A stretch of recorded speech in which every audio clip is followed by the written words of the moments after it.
pleasant good evening to you from Noble Sports Park here in Brooklyn Park, just off Highway 610 on a windy, blustery, hot, sunny summer day in July as we move into the evening hours, of course. You're catching this at 7:30 game time as the Champlin Park Logators host the Westonka Waves as we get ready for some more Metro Minny Town Ball action for you here tonight on QCTV and QCTV.org. Hello, everyone. I'm Tim Anderson along with Mr. Joe Rulin. Joe. Another opportunity to get out here and take a look at some Metro Minny Town Ball. Champlin Park, the Champlin Logators, always one of the stronger teams in Metro Minny Town Ball. And again, another good season, 21-10 so far, 8-4 in the conference. They are, and manager Matt Merrick always puts a good product out there. He kind of has done a great job, really, of building a kind of a culture for the Logators.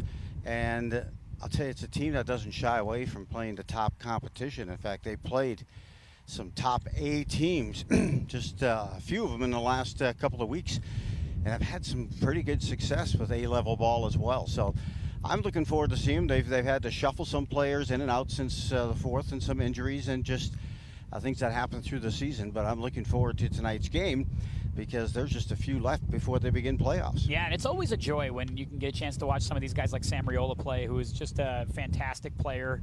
And I always enjoy getting a chance to see him play, and when we get that chance tonight, and he's going to be out there tonight at shortstop. For the Westonka Waves, just read an interesting article about them all the way back. This is really their first year back in existence, putting a town ball team together in the Westonka Mound area. It's really great to see them out there. I love the jerseys, by the way. I love that blue. I love the logo. And but they're going through some things tonight. They only got 10 players suited up for tonight's game, but they have a roster of 25, 26 guys. This is kind of what you deal with when you play town ball. If you do, and you're wondering why the 7:30 p.m. start, well, that's part of it as well. People are working at different parts of the metro as well. Yeah, you got to get them out here. And they got to find a spot, get to it, and organize that day, and then the commute as well. But, yeah, with 10 players, that's tough. That's a stretch. But I'll tell you, you have 10 players that are dying to play. So I'm looking forward to seeing Westonka, too. It's been quite some time.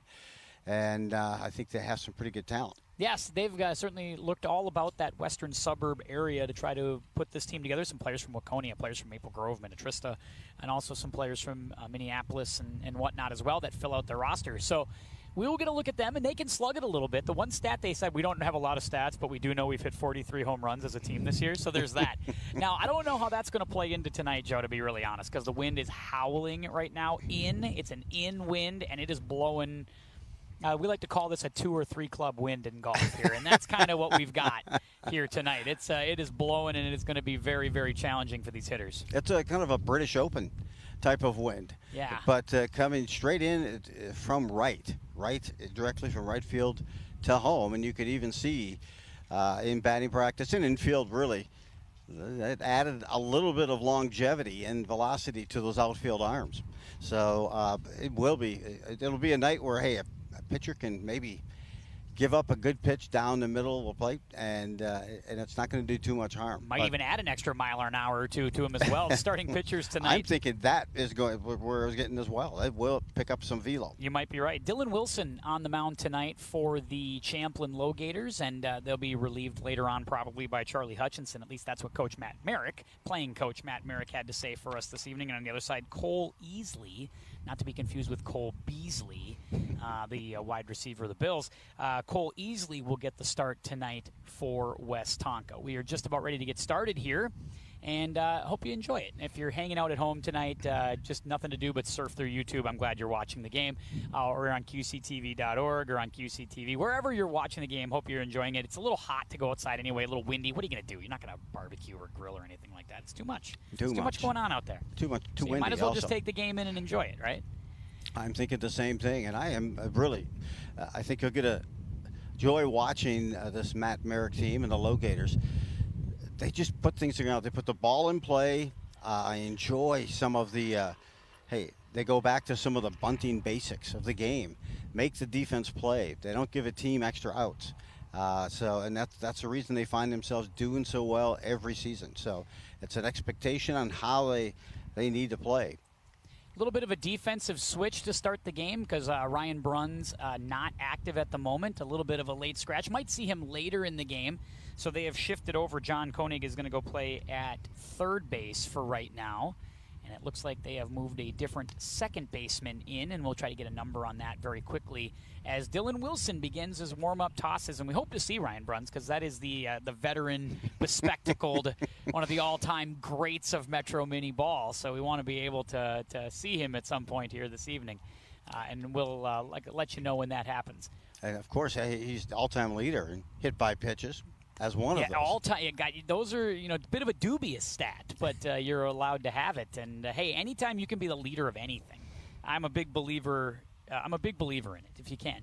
Most hot dogs eaten, things like that. Whatever that is, do it. That's always what I say. Hey, well, I am looking forward to seeing Dylan Wilson. Heard a lot of great things about him thus far on the season. He's pitched in 11 games. He has started 2, has completed 1, a complete game, a win-loss record of 5-1, including 3 saves. He's pitched 33 innings and a third. And in that process has only walked 14 hitters, but struck out 42, comes in with an ERA of 2.16. And I know that I should be looking at the whip, but I still love looking at the ERA. Yeah, you know what? I applaud you for doing all of that, because that is really terrific stuff. And I'm an old school guy too. I'm a big ERA guy. So let's begin here. The batting order for Mound Westonka. Tom Imholt is getting set to stand in first. He's the catcher, so the leadoff catcher. Always interesting to see that, but he's there, he's catching, and he's leading things off. Dylan Wilson looking in, and we're ready to go. Underway here tonight at Noble Sports Park.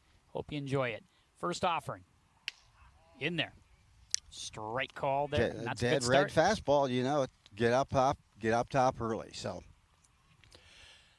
you see one of the shortstops also for both these teams. Swung on and missed quickly, 0-2. And Riola, one of the best, I think, in the state of Minnesota, both from a fielding standpoint and just an overall complete game. So I always enjoy watching his game at short. Yeah, he can pitch, play short, he can hit. Swung on and missed. Beautiful little good morning, good afternoon, good night start there for Wilson. Sit down, strike out, 1 down in the inning. Good little cutter, perhaps a slider in there as well, because that ball, you could see the drop on it. And as you mentioned, Tim, to start, the velo is at their back. But when you can still get that type of drop and movement on the ball, it's good to get the velo from back, but again, good breaking stuff. So 1 down. Here's Teddy Peterson, and he's first pitch swinging, and that's a fly ball towards left field, drifting towards foul territory, giving chase and running it down in left is Drake Signs, and he'll pull it in 2 away quickly. That's what 4 you love pitches, about town 2 ball. outs. You do. Love it. Love town ball, because we get them swinging and get them moving early. I love it. You know what? And I just enjoy it. The team that hits 43 home runs, you can pretty much guarantee they aren't sitting and watching for that perfect pitch, and they're not looking to walk. And so with a 7:30 start time, I mean, some of these guys got to work in the morning. We got to get it moving. Some may need to work at 10 tonight. Jack Wolotic will stand in now. And the first offering's low and in the dirt. 1 ball, no strikes. Wolotic, left-handed hitting center fielder for the Westonka Waves in the 1-0. Swung on and missed. That one gets through. Maybe got a little tip on it, too, as well. 1 ball, 1 strike. Logators and Waves just underway, top of the first inning here. 2 away already. Hey, I've always enjoyed this ball field. Had a chance to coach on it and see a lot of games, and just great place. That's upstairs. Now 2 balls and 1 strike. Wilson falling behind a little bit here. Yeah, it is a nice little ballpark, and especially when you get the lights on here, it's really fantastic later on in the evening. It's a great setting. Ground ball towards first, backhanded by Conley, and he's going to run it down and put it away for a 1-2-3 first inning on the 3 unassisted. Well done. And that will bring the Logators to the plate as they go in order for the Waves in the first inning. Good chance for us to get a look at this Champlin offense. And it's going to be led, of course, by Sam Riola, who's going to lead things off here in just a moment. Bryce Nelson's going to hit second. And then the lineup is going to, like I said, going to be shifting. So I'll be updating that lineup here as we go. Bruns is scheduled to hit third. Doesn't look like he's going to do that. Maki is going to catch today. He's going to hit fourth. Reed Conley's going to hit fifth. Drake Signs 6th, John Koenig 7th, Dan Buendorf, the DH tonight, he's going to hit 8th. Derek Heldman also going to hit in the 9-hole this evening. So we'll work the lineup out as we make our way through. And as it is for town ball, as it was during COVID, key word here, pivot or fluid. Yep, subject to change. Unprecedented is another word you like to use. Very nice. See, I always can increase my terminology. Yes. When I am at these games, and hey, it was great to see out on the golf course the other day. My game needs to be seen more on the golf course, as it was a beautiful evening. Yeah, I believe I heard that your young daughter schooled you. I just owned you out there on the golf course. She did. Just by about 7 strokes. Cleaned your proverbial clock, as we have been told. Cole easily getting the warm-up toss. Let's get a first look at the young right-hander who drops down a little three-quarter sidearm, which is always an interesting thing to see. You don't always see that, so that'll be a unique thing for the Logators to look at here in the top of the first inning. Yeah, you know, sometimes it's worth just kind of seeing a pitch or two to find you know where the arm slot is, down around the knees, but you also want to kind of see the release out of the hand, see what you can pick up, what type of spin is on that fastball, and then if you get a look at a breaking pitch, try to get a gaze quickly coming out of his hands to see if you can catch a grip. Defensively, Imholtz behind the plate over at first base tonight is, let's see if I can get my statistics right. I think I've got them. I hope I do. Oh, yes. It looks like it's Alex Ruby at first. I'm going to try to look at my numbers there. 25, actually. No, Mike Mitchell's over at first base tonight. Over at second base tonight is, I think it's Austin Hansen, as we work our way across the diamond. At short is Teddy Peterson. At third is, let's see if we can get a number there. Maybe that's Hansen at third base. My numbers are all messed up. People sending me the wrong stuff. It's always weird. Tyler Von Bank is in left. That we do know. In center is Jack Wolotik. In right is John Ludwig. And here we go. Sam Riola standing in, who has been just a veteran presence. He's a young player, but he's been here now quite a few years, and what an impact he is. Fun player to watch. Fast. Can really stick it as well. Takes outside from easily. 1 ball, no strikes. Very poised at bats, and you can see, hey, he's taking a look at a couple. He's not going to swing. He knows he's a very disciplined hitter and knows his strike zone. Rarely will you see him chase. That one's going to get in there. It looks like for a strike now, 2 balls and 1 strike. As that time, easily did a nice job of sort of staying in the rhythm there. He flew open first couple of pitches, but that one looked pretty good. 2 balls, 1 strike. That'll miss away. Now 3-1 on Riola, and that is not a guy you want to put on base to start. Not at all. Riola coming in, hitting .410 on the season, .485 in terms of on-base percentage. And that time easily goes overhand delivery there with that and ends up leaving it upstairs and inside, and that's going to draw a quick walk. Here's Bryce Nelson. Nelson comes in. He'll move to second base. I believe that was who took over at second base when they made the lineup change. So that's correct. He's hitting .273 on the season, on base percentage of .324. Riola takes a step off of first. Bluffing going nowhere, is so far easily having a tough time finding the zone here. 1 ball, no strikes. Riola certainly someone who can run. Team leads, one of the team leads in stolen bases, and that one is going to hurt. Yeah, you'll feel that now and in about 3 hours. You'll really feel that one, and that's a foul tip at the plate off of Nelson, and it's 1 ball, 1 strike. So Merrick not catching tonight, and it's kind of one of his normal duties. Instead, he's over there base coaching this evening. Yeah, I think he's probably ready to come in late in the game if need be.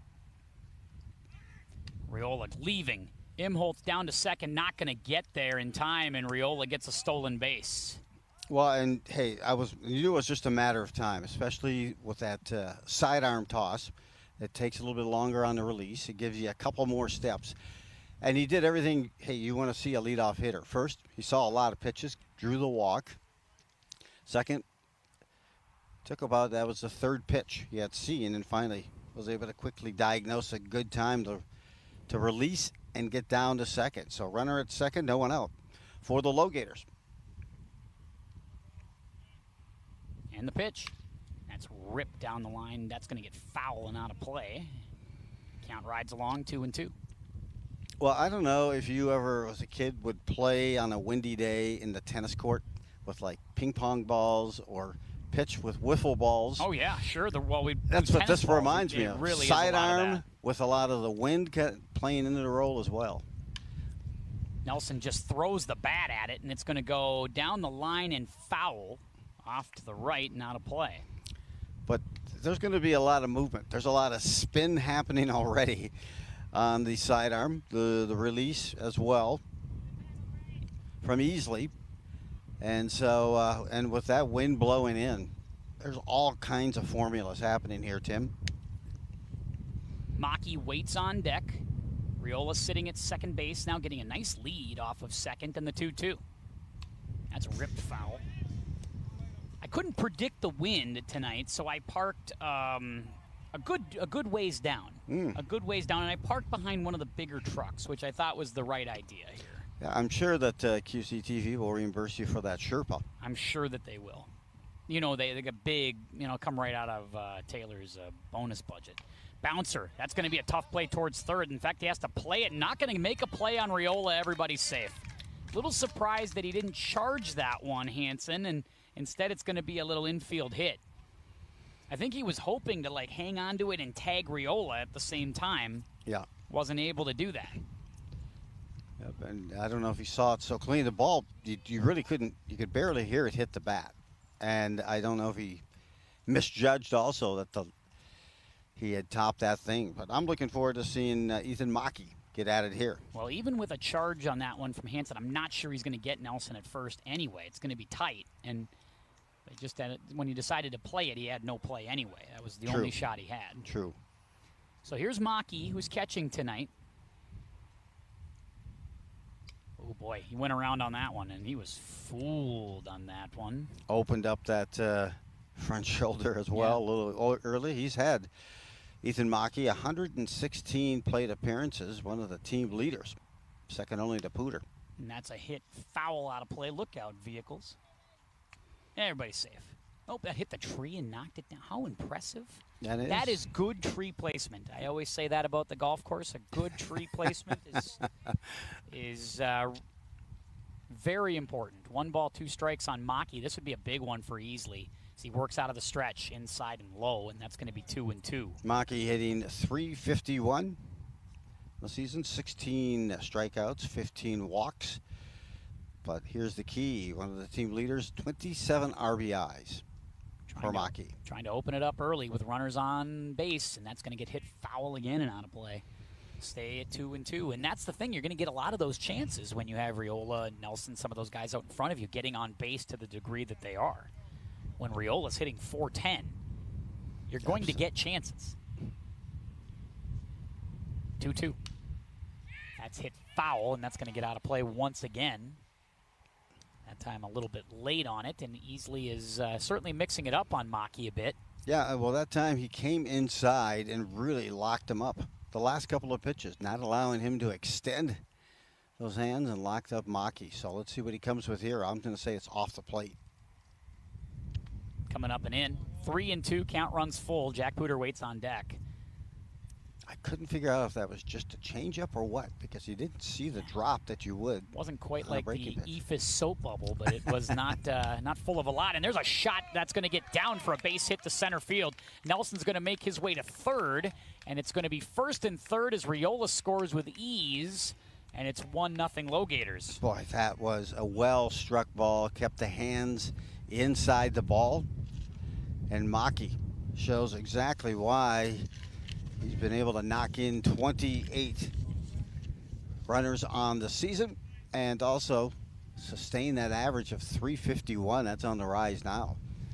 So runners at first and third, still no one out. One across for the Logators. Now Jack Pooter steps in, who's been a very solid center fielder for them. What a nice find for this Logator team the last few seasons. And he's first pitch swinging, and that one's going to stay in the air. That thing caught up in the wind, and he'll get run down. And now they thought about tagging Nelson, but he's not able to get there, and he just gets back in time. That's a nice throw out there in center field by Walatik, as he was able to cut off Nelson and not allow a run to score there. Yeah, well, I'll tell you, that wind behind, as we saw during some I.O. that they were taking before the game, it'll carry to the plate. I was wondering if he's going to overthrow the catcher initially, but good job by the catcher in the throw down. No sacrifice fly for Pooter. Here's Reed Conley, back off of injury. First time we've seen him in a little while. Missed probably about 3 weeks, they say. So I'm sure they're happy to have him. Veteran of the team, been here a long time. 70 at bats this season, official at bats, hitting .258. Always looks slightly disheveled, which is it's a classic look. I think it's a great baseball look, by the way. That's not. I say that in complimentary mode only. And that's a shot into the gap potentially here. That is going to be big trouble all the way to the wall. Here comes Nelson scoring easily. On the horse here is the courtesy runner all the way to the plate. It's going to be a tight play at the plate, and he's in safe. And it's a double for Conley and 2 RBIs. Boy, did he strike that ball into this wind for a ball to hit the gap. And I couldn't tell from here if it actually hit the fence or not.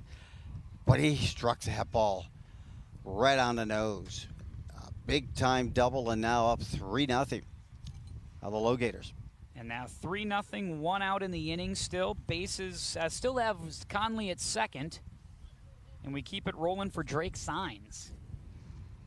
Signs, 22 plate appearances on the season.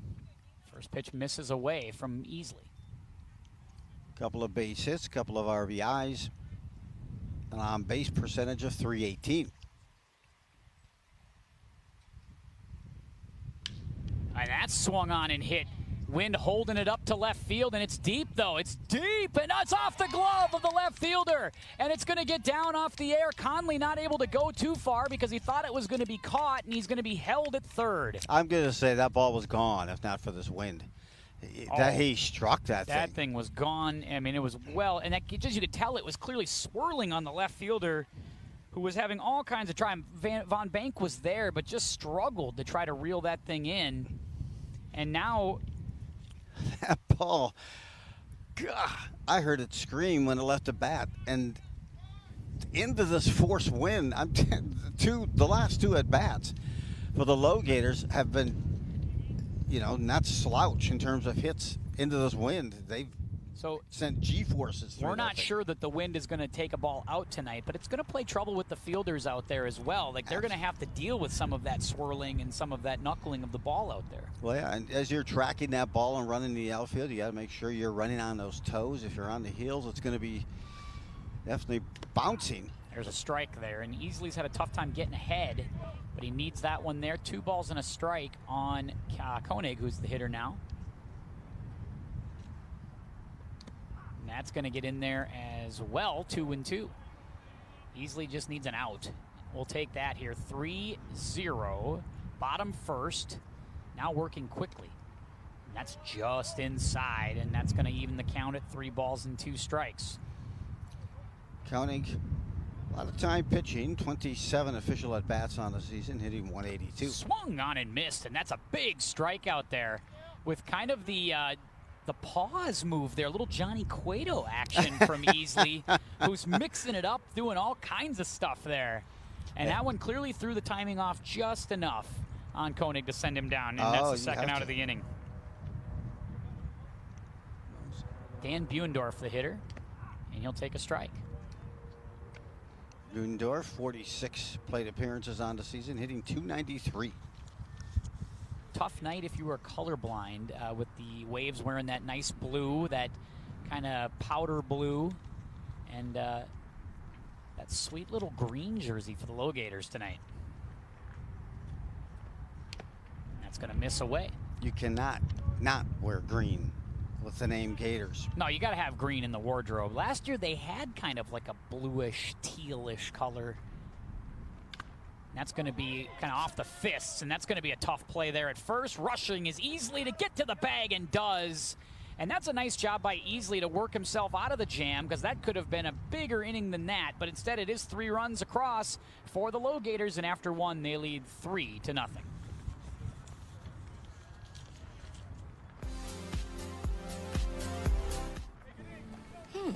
Maybe you can make retirement happen. After all, you made her college years happen. Opening that education savings account when she was little. Spearheading a campus tour. And another, and another, and another, and another. Bam! Deciphering financial aid. She was like, what? Well, now she's like, you aced planning for college.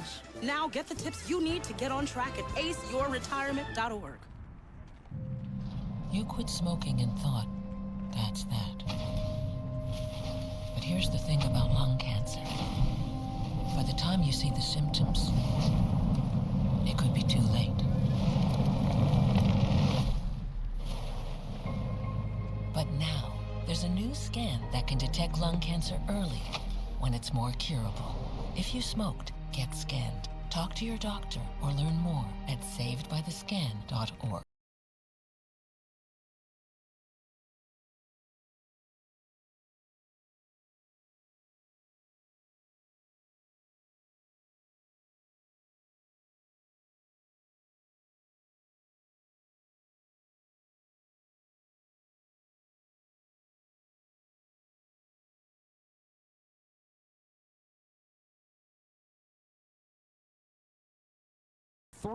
Nothing on the Westonka Waves here as we start inning number 2. And John Ludwig leads things off against Dylan Wilson, who had a very efficient first inning. First pitch swinging, and it's going to be one quick strike on the Waves right fielder.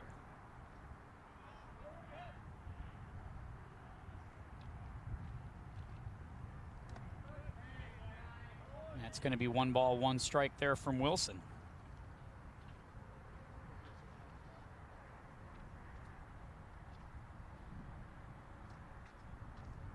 And the 1-1.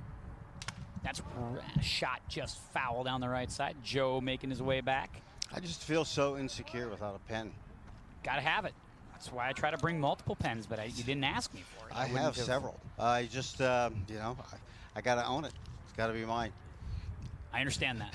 It's got to be. It's got to be perfect. It's got to fit your hand perfectly. I understand that. I understand those things. And we might have broken bat for Ludwig. He's got to go back and get a fresh bit of lumber here. We'll try this again. 21-10. As we mentioned, for the Logators, 8-4. Metro Minny, and kind of log jammed. There's a ground ball right through, and a nicely struck ball for Ludwig, and he's on for a leadoff single. First base runner for Westonka. Good way to get it started here for this Westonka Waves team. Get the leadoff hitter on, and here's Cole Easley trying to. Here's the cliche. Ready to help his own cause. Ooh, yeah. Ready to help his own cause here in the top of the second inning. Help himself out. Yes, you are correct, though, great one. Now out of the stretch, Wilson. First pitch misses away. 1 ball, no strikes on Easley. I do like where he's missing, just low and just away. Just below the knee. Can't get yourself into trouble. Get a look at first base, see if we can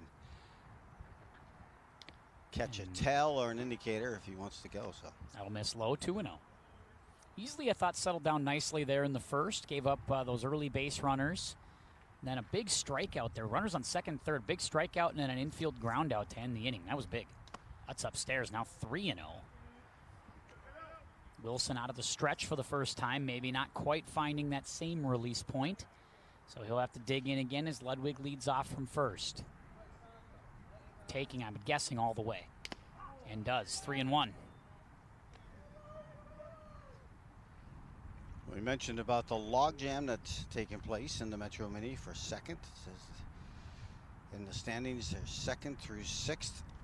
There's a lot of possibilities for movement. There's a shot to left field that'll get down for a base hit. Back-to-back singles to open the inning as Easley fires that one into left field. And quickly 2 on, nobody out. And we keep it going for Tyler Von Bank. Left-handed swing. I was always a left-handed swing. There is something very aesthetically pleasing about the left-handed swing. Well, you didn't see mine. Yeah, I didn't see yours. You're right. Yours might not have been the definition of aesthetically pleasing, but that's okay. I mean, that's off the tip of the bat there. 1 strike. I like No to check consider my left-handed swing advanced and progressive for its time, because today there's a reason why cybersecurity exists, because I had the hack. Aha. See, that took a while I like to what get you there. did there. That was long and winding, but fun. And I was trying to going to bring be it in there for a trendy. strike. 0-2 quickly. And what a home run hitting contest last night. Did you watch any It of was it? interesting stuff. I hadn't seen it with that 3-minute time. Tried to swear off of it for a while, but that was entertaining last night. I'll say that. That'll just miss away on the change of pace from Wilson, and now it's 1 ball, 2 strikes as Von Bank looks to move the runners over here. As a good start for the Waves here in the second. Wilson again from the stretch. That's a fly ball left field. It's going to hang in the yard, but it's going to be a tough run, and it's in fair territory as it gets down in front. Here comes Ludwig to score, and it's going to be second and third with nobody out, and it's an RBI double for Von Bank, and a ball that just hung in the air and kept drifting and drifting away from the left fielder signs, and he wasn't able to quite run it down. Well, not having probably a whole lot of time out there this year, add this wind and add an inside-out swing from a left-handed at bat, and the spin on that ball was going to take it to the line, down the left field line, either way, and add the wind into that equation. And that's tough to track or run down. Here's Austin Hansen. Good start to the inning so far for Westonka. 3 hits. And first pitch strike from Wilson. Goes right back.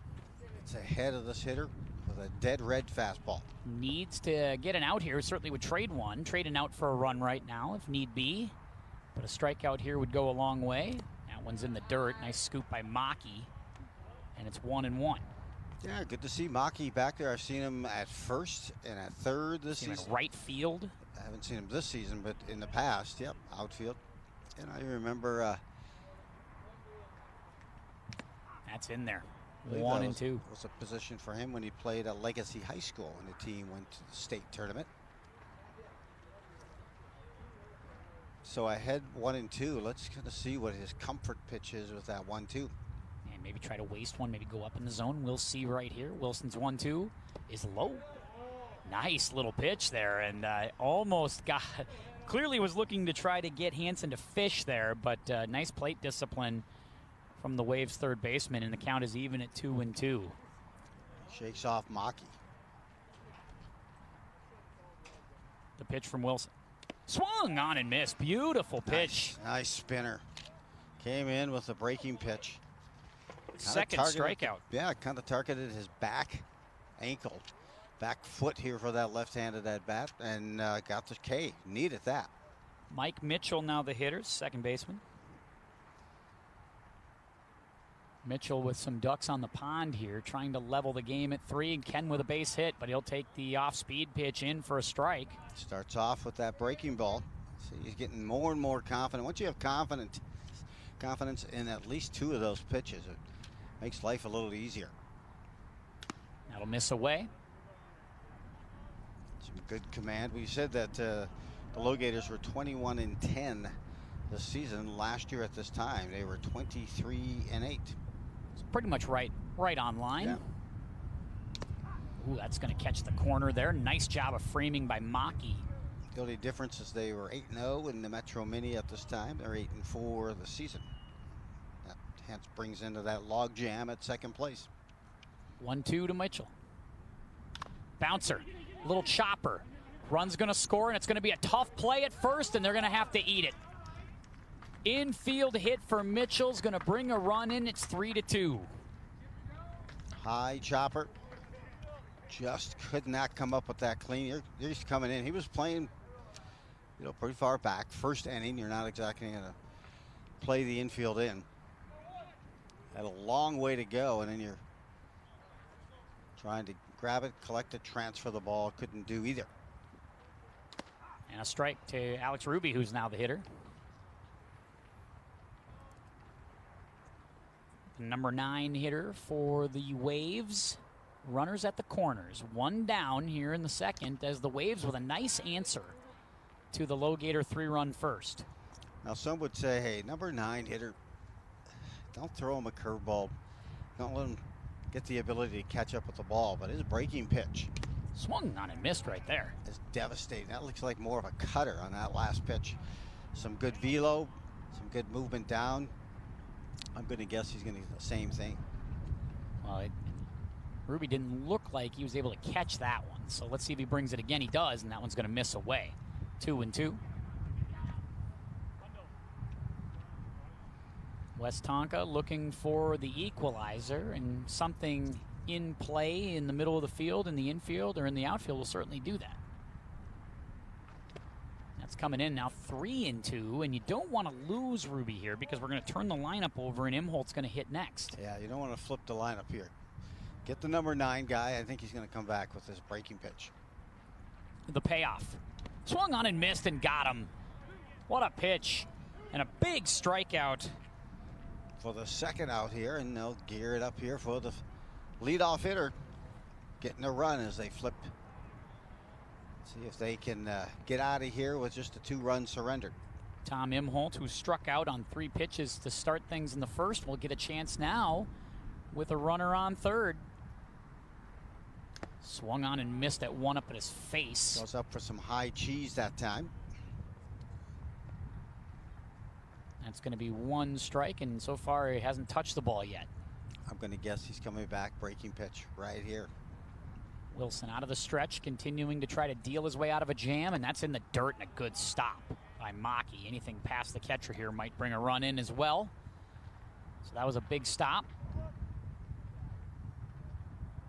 1 ball, 1 strike. 3-2, top of the second inning, lead for the Logators.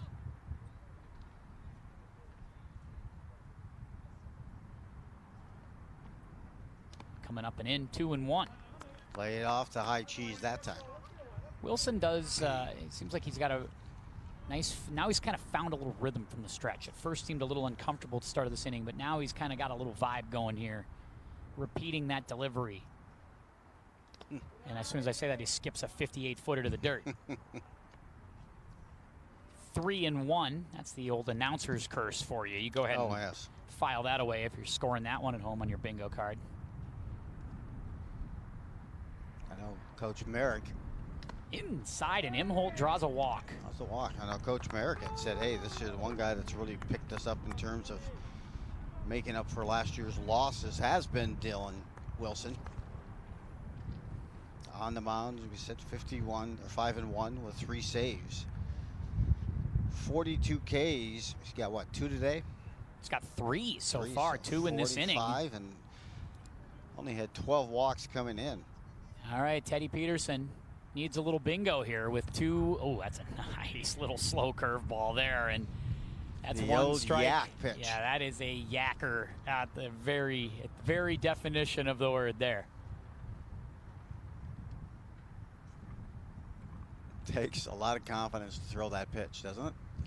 Everything is ground ball towards third. Oh, a little bobble, but he's got time, and he'll take the force play at third for the easy one, and that's going to do it for the Waves in the second. But a good one. Nice retaliation there from Westonka at the top of inning number 2.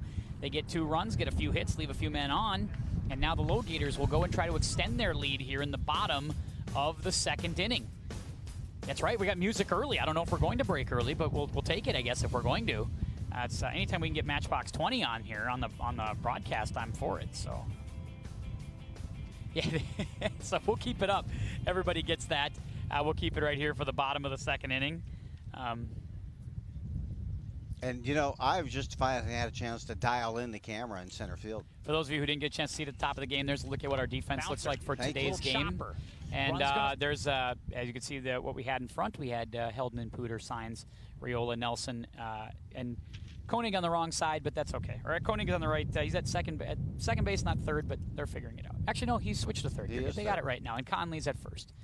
And we are accurate now officially with Logators defense. Hopefully you're caught up with that one. Now we'll take a look at the Waves as you see Von Bank, Wawatek, Ludwig, Hanson, Peterson, Ruby, Mitchell, and Cole Easley is pitching today. Behind the plate, of course, is Tom Imholt.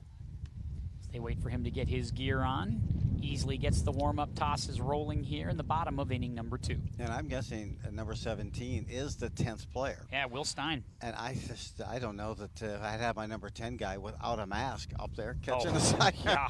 You kidding? Yeah. A day like this, last thing I'd you put need him in a like a rubber suit or something. I'd make sure that he was as protected as could be. Yes, my thoughts exactly. He's like the designated survivor here. He's gonna need. I would get a full security detail on him until the end of the game.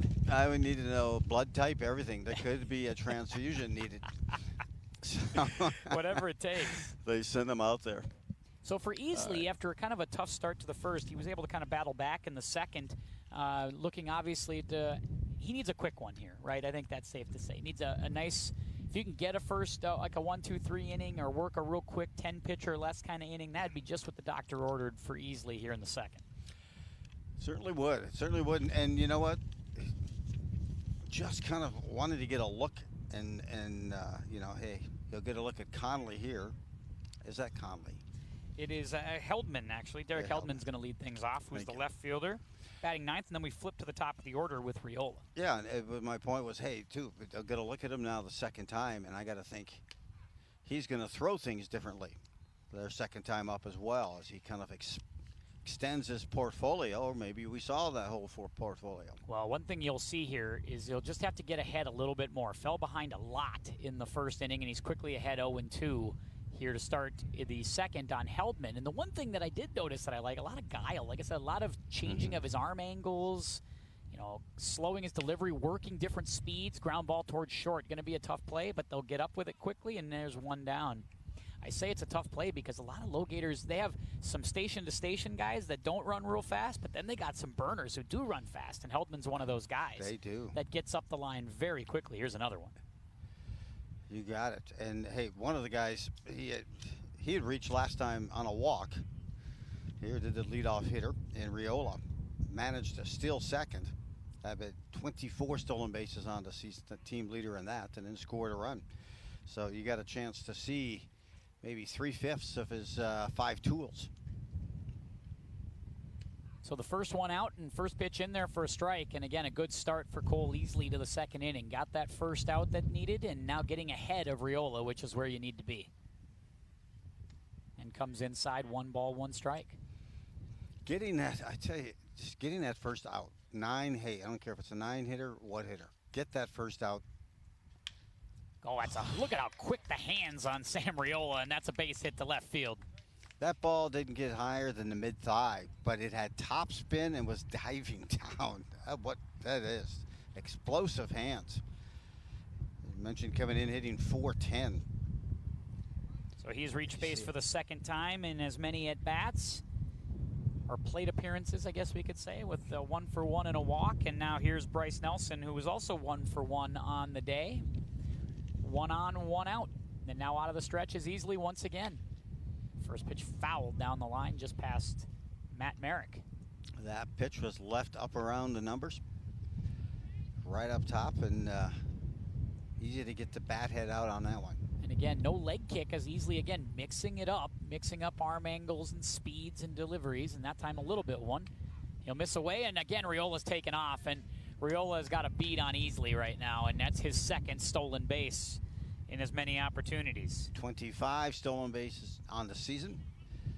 You know, a player, you know, they won't say much out, but a player that they really missing in this gap. And one of their big losses in this offseason was Levi Brenning. Yep. He moved to Illinois. Brenning was a two-way star for him last year, slashing .405 as a hitter, .543 on base, 3 home runs, 14 RBIs. On the mound, he threw 41 innings, 59 Ks, 2.16 ERA, just solid. And having both of those two in the lineup, Brenning and Riola in the top 3, made them that much more of a challenge to beat. That'll miss away. 1 ball and 2 strikes. They also lost a left-handed pitcher, Winslow. Yep. Alex Winslow, who is now playing for Maple Lake.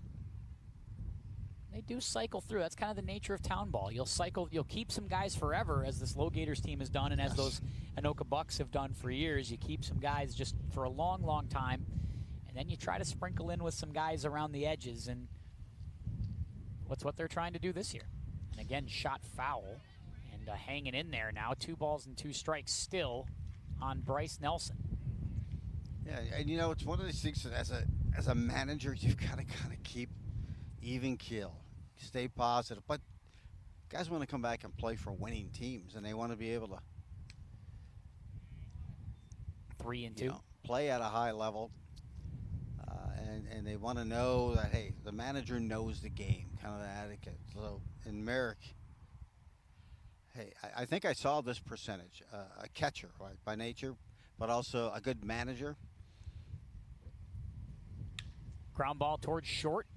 Riola's going to stay. They're going to try to get him, and they can't.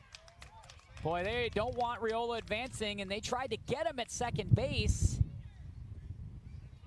And instead, it's just going to be a fielder's choice for Nelson. He'll reach, and now it's first and second with 1 out. It is. Opportunity there. He made the choice and hustling down the first base line, kind of taking a peek in to see if they were going to make a throw at him. They did not. So Riola was able to draw the throw to second, and Maki now steps in. Last time up, boy, he hit one on the screws to right center. Yeah, brought a run in. So he's 1 for 1 with an RBI today. And he'll take a strike. The one stat I had was also, it's at, I want to say, 8 to 9% of all of the catchers in Major League Baseball, or the managers in Major League Baseball, are catchers. If it was in the minor leagues or the major leagues. And they just kind of have that leadership skill, right? It's kind of the quarterback on the team, but more than the quarterback, they just kind of understand the game.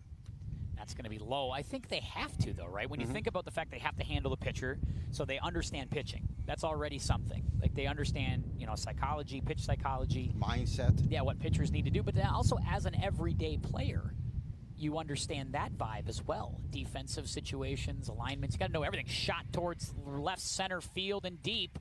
That is hanging out there, and that's going to get down into the gap as Maki drills another one. 1 run will score.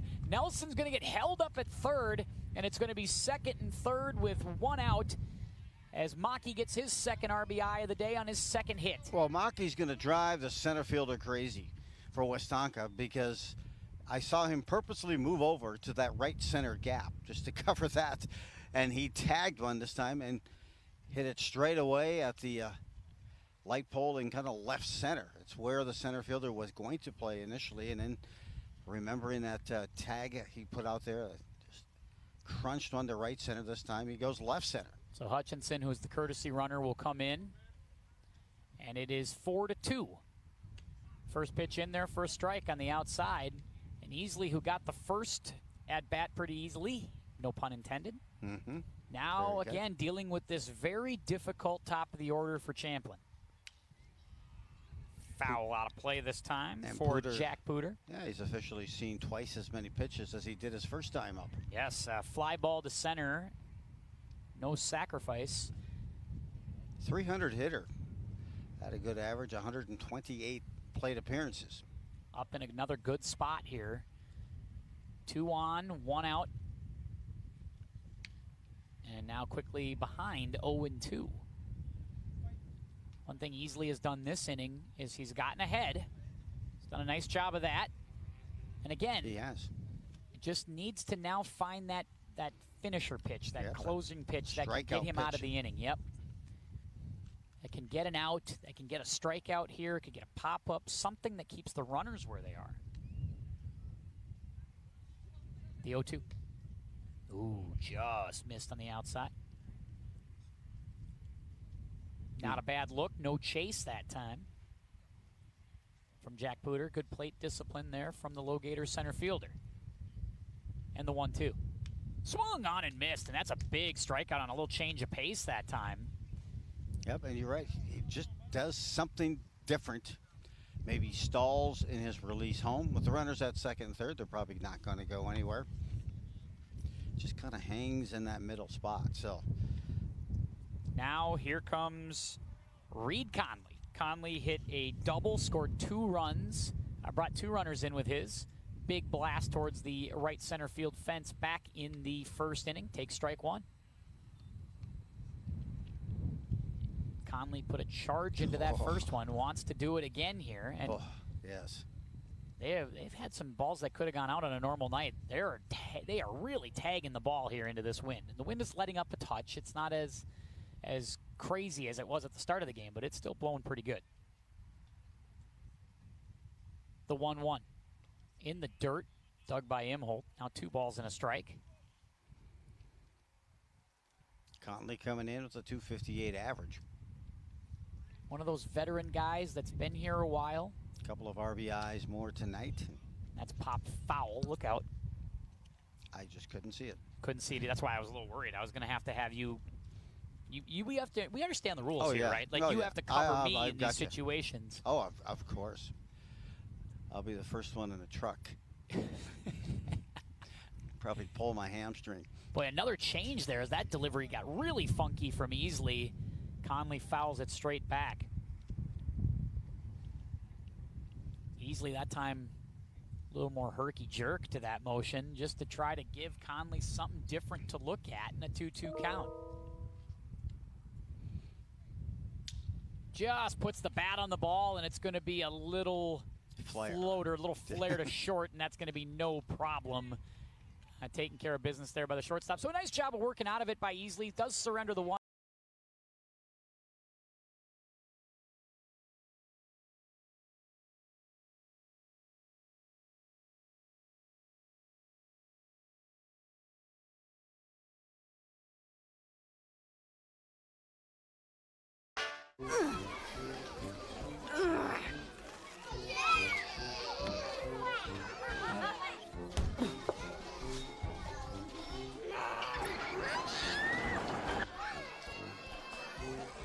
If you love them enough to crawl into a play place to get them to come down,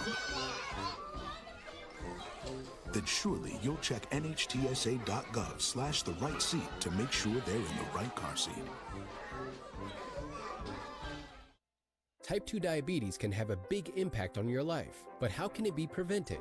Well, the first step is knowing if you have prediabetes, a serious medical condition that puts you at high risk for type 2 diabetes. 1 in 3 American adults has prediabetes, but more than 80% don't know they have it. The good news is, prediabetes can be reversed, and for many people, healthy changes in their daily routine can make a big difference. Take the 1-minute risk test today at doihavprediabetes.org. Welcome back, everybody. QCTV, QCTV.org. As Logator Baseball, Metro Minny Town Ball action coming your way this evening on a lovely Tuesday night. It is 4-2 after 2 innings. The Waves of Westonka trailing here, but hanging in after a good second inning. Going to try to win another inning here. Jack Walatek will lead things off as we get set to start the third. He grounded out to first, back in the first. And he'll go against Dylan Wilson. Both pitchers have had to deal with some tumult here in these first couple of innings. Waltic starts off 1 ball, no strikes. Kind of looking to see, where he comes back here second time around with these hitters. Does Dylan? Dylan brings a strike right there, and it's now 1-1. Mixing it up a little bit, but bouncer towards first. Conley going to try to race to the bag himself, and does. That's 2 straight, 3 unassisted groundouts today for Walatic. Getting Reed Conley some work over there, but he's up to the task. 1 down, here's John Ludwig. Got the first base hit of the game, got things going in the second inning for Westonka. Yeah, worked a good AB, came around, scored. So they had 3 hits in a row to start that second inning, and that's first pitch hit out of play, foul, 1 strike. I'm not sure, but I think he did the exact same thing his first time up. Tagged it, just foul down the line. I always like to see the adjustments that are made here second, third time around. That's a ground ball towards second. Nelson up with it, and quickly 2 away. Hey, a 3-hop ball like that that thing almost got underneath the garage door. They're at second. That's a tough ball to handle. Good job, good feet, and I always say you tell a good fielder by how he can field that ball around his ankles and move those feet. Nice play. Quickly 2 down in the inning. That's just what the doctor ordered for the Logators and Dylan Wilson. It's what we ordered too, because we don't want to be here for 3-4 hours now. Come on now. Keep things moving. Get it moving. Currently the Logators ranked number 7 in Class B, but Coach Merrick does an awesome job providing some great team notes and insight. I love it. And he's like, I don't know if we'll be in the top 10 after this past week performance has dropped Popped a couple up. in a row. That's going to be tough, kind of in the Bermuda Triangle there. Giving it a little chase was Nelson, and paid for it with a shot to the fence. Just missed it, and we stay alive here at the plate. Easily hit that one into foul territory. Nelson really thought he was going to grab that thing, and that was a great effort. Yep, you got to think, is the wind going to blow it back towards me? Am I going to have that opportunity? You take a look here, just missed it, and then splat. Watch your teeth on that one. 1 ball, 2 strikes. Wilson's pitch. That's a rip towards right field, but an atom ball right at the right fielder. Taking care of business out there was, trying to see my, yeah, it's right there. It's Heldman, I do believe, out there in right, able to handle business there, and that'll do it for the Waves. 1, 2, 3. That's a Wisconsin inning. There you go. You get in, you get out. 3 up, 3 down. Very get in, quickly. Get out. Bam. So now it's a chance for the Logators to kind of extend that lead. I'm curious how far they plan on going.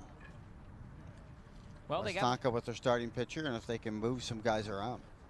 Well, I take a look at the evening forecast for tonight's game. Whether we like it or not. Yeah. But don't bum. Sorry. You're here all week. You know, that's the way it is. That's good. I was under the bleachers earlier. Now, so. I just hope it shows up on our monitor that took a spill here at the beginning of the game. So I'm hoping I'll see it. We'll see. But 88 degrees is the temp. 17 mile an hour, they say, but that's just steady, right? The gusts are high in the high 20s, 30s. Yeah, and it's actually not a bad night, though, really. No. It could be a lot worse. Not really humid. It is warm, no question, but it really is not bad out here tonight. A good night for baseball. Bugs are at a minimum. If the wind stays up, we will be just fine. You know, I just had a flashback to going home to meet like maybe the first girlfriend's parents. It's not bad. It could be worse. He's not this, but you know, lately it's been worse, so it's not that bad. Yeah. And let's see where it goes. There's something to think about there. I like that. I am feeling like the wind felt like it was starting to settle. And even when it does come at a gust, not nearly the gust it was earlier. So. Oh yeah, when we got here today, it was blowing everything over. The chairs were flying over. This monitor, like I said, took a nasty spill. Easley has thrown some pitches these first couple of innings. He's really had to work. That was a big one for Wilson, that last inning, because now he's had 2 1-2-3 innings out of 3. He had that tough second inning, but that was a good bounce back. And then he's going to come back to, I think it's like 6-7. Was it kind of the lower part of the lineup? You can start up with that and hopefully get there and cruise through the 4th. But now it's a chance. And Easley with a little smile to home plate after that one as he comes up over the top, completely changing his pitching delivery right there. Just the man of 1,000 deliveries. And now he comes over the top again and brings a strike. So he'd been working 3/4 and sidearm for 2+ innings, and now he's brought 2 in a row over the top, and now he drops down again in a bouncer towards third, foul. Just foul. Boy, I'll tell you, Drake signs. That's a lot to adjust in 1AB. You're seeing over the top stuff. You're seeing 3/4. You're seeing some different arm angles. Thought he threw it a little harder when he came over the top. Yes. Mm-hmm. So Cole Easley in experimentation mode here. And Drake Signs will have none of it. That's a fly ball right at the center fielder, though, and brought in by Walatek, and there's one down. Ball probably didn't get any higher than 20 feet, but it was right at the center fielder. Struck well. One down in the inning, and here comes John Koenig, who struck out in his first AB. I'll say that he also got a lot of different pitches to take a look at. Did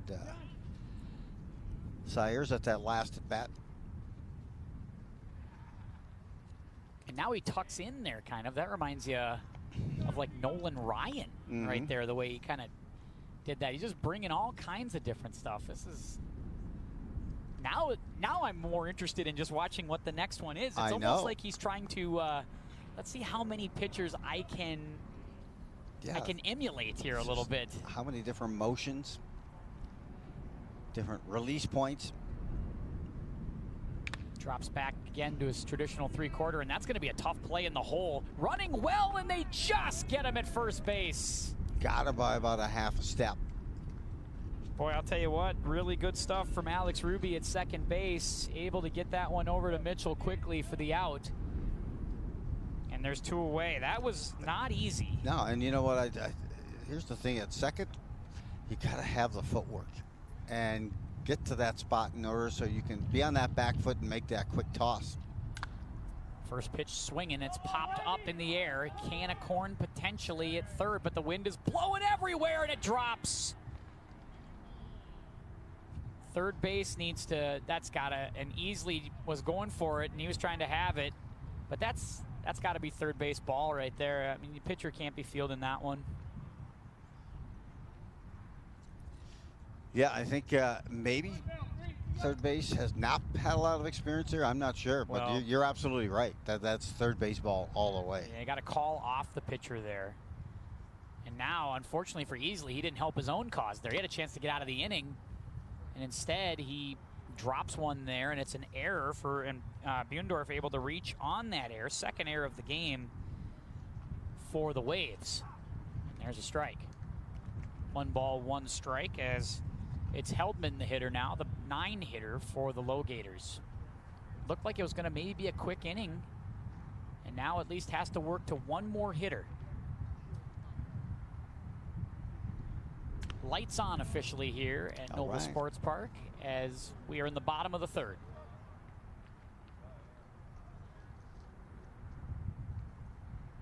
Just about a month away from the start of the fall high school season. That's going to miss away 3-1. Yeah, and I will say, hey, the playoffs quickly approaching. You start to see college guys going back to school. And a walk. So last year, maybe 2 years ago, Taylor can remind me of watching or being able to cover Anoka over at the Shakopee facility because of COVID that year. They wouldn't have it at CHS or other spots, but it was still fun to watch town team ball when it comes to the state tournament.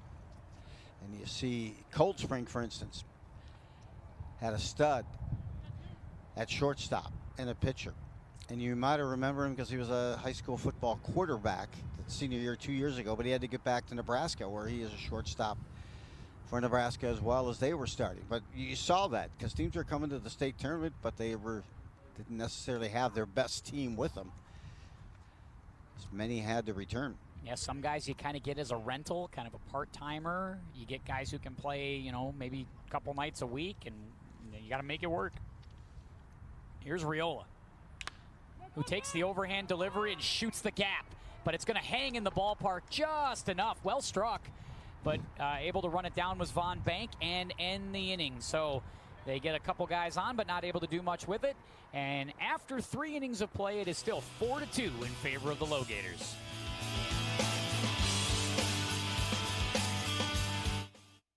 What is dementia? Is it the same as Alzheimer's? If someone has memory loss, does that mean they have dementia? Millions of Americans ask these questions every day. Hello, I'm Kevin Jameson, volunteer and president of the Dementia Society of America. Please request our free guide filled with facts about dementia and ways you can keep your brain as healthy as possible. Go to 1-800-DEMENTIA.org or call 1-800-DEMENTIA. You want to live your life to the fullest, and we can help. Jordan knows he shouldn't eat this entire bowl of nachos, but tonight he's earned that right. Because a few hours ago, in the middle of happy hour, he recognized a sign. Not from the gods or a bolt of lightning, but from a double heart, a kissy face, and a fourth ha in ha ha ha. That's when Jordan knew he was buzzed. So when it was time to go, he got a ride home instead of driving. Be a legend like Jordan. Recognize your buzzed warning signs and get a ride home. Buzz driving is drunk driving. And welcome back again here, QCTV. QCTV.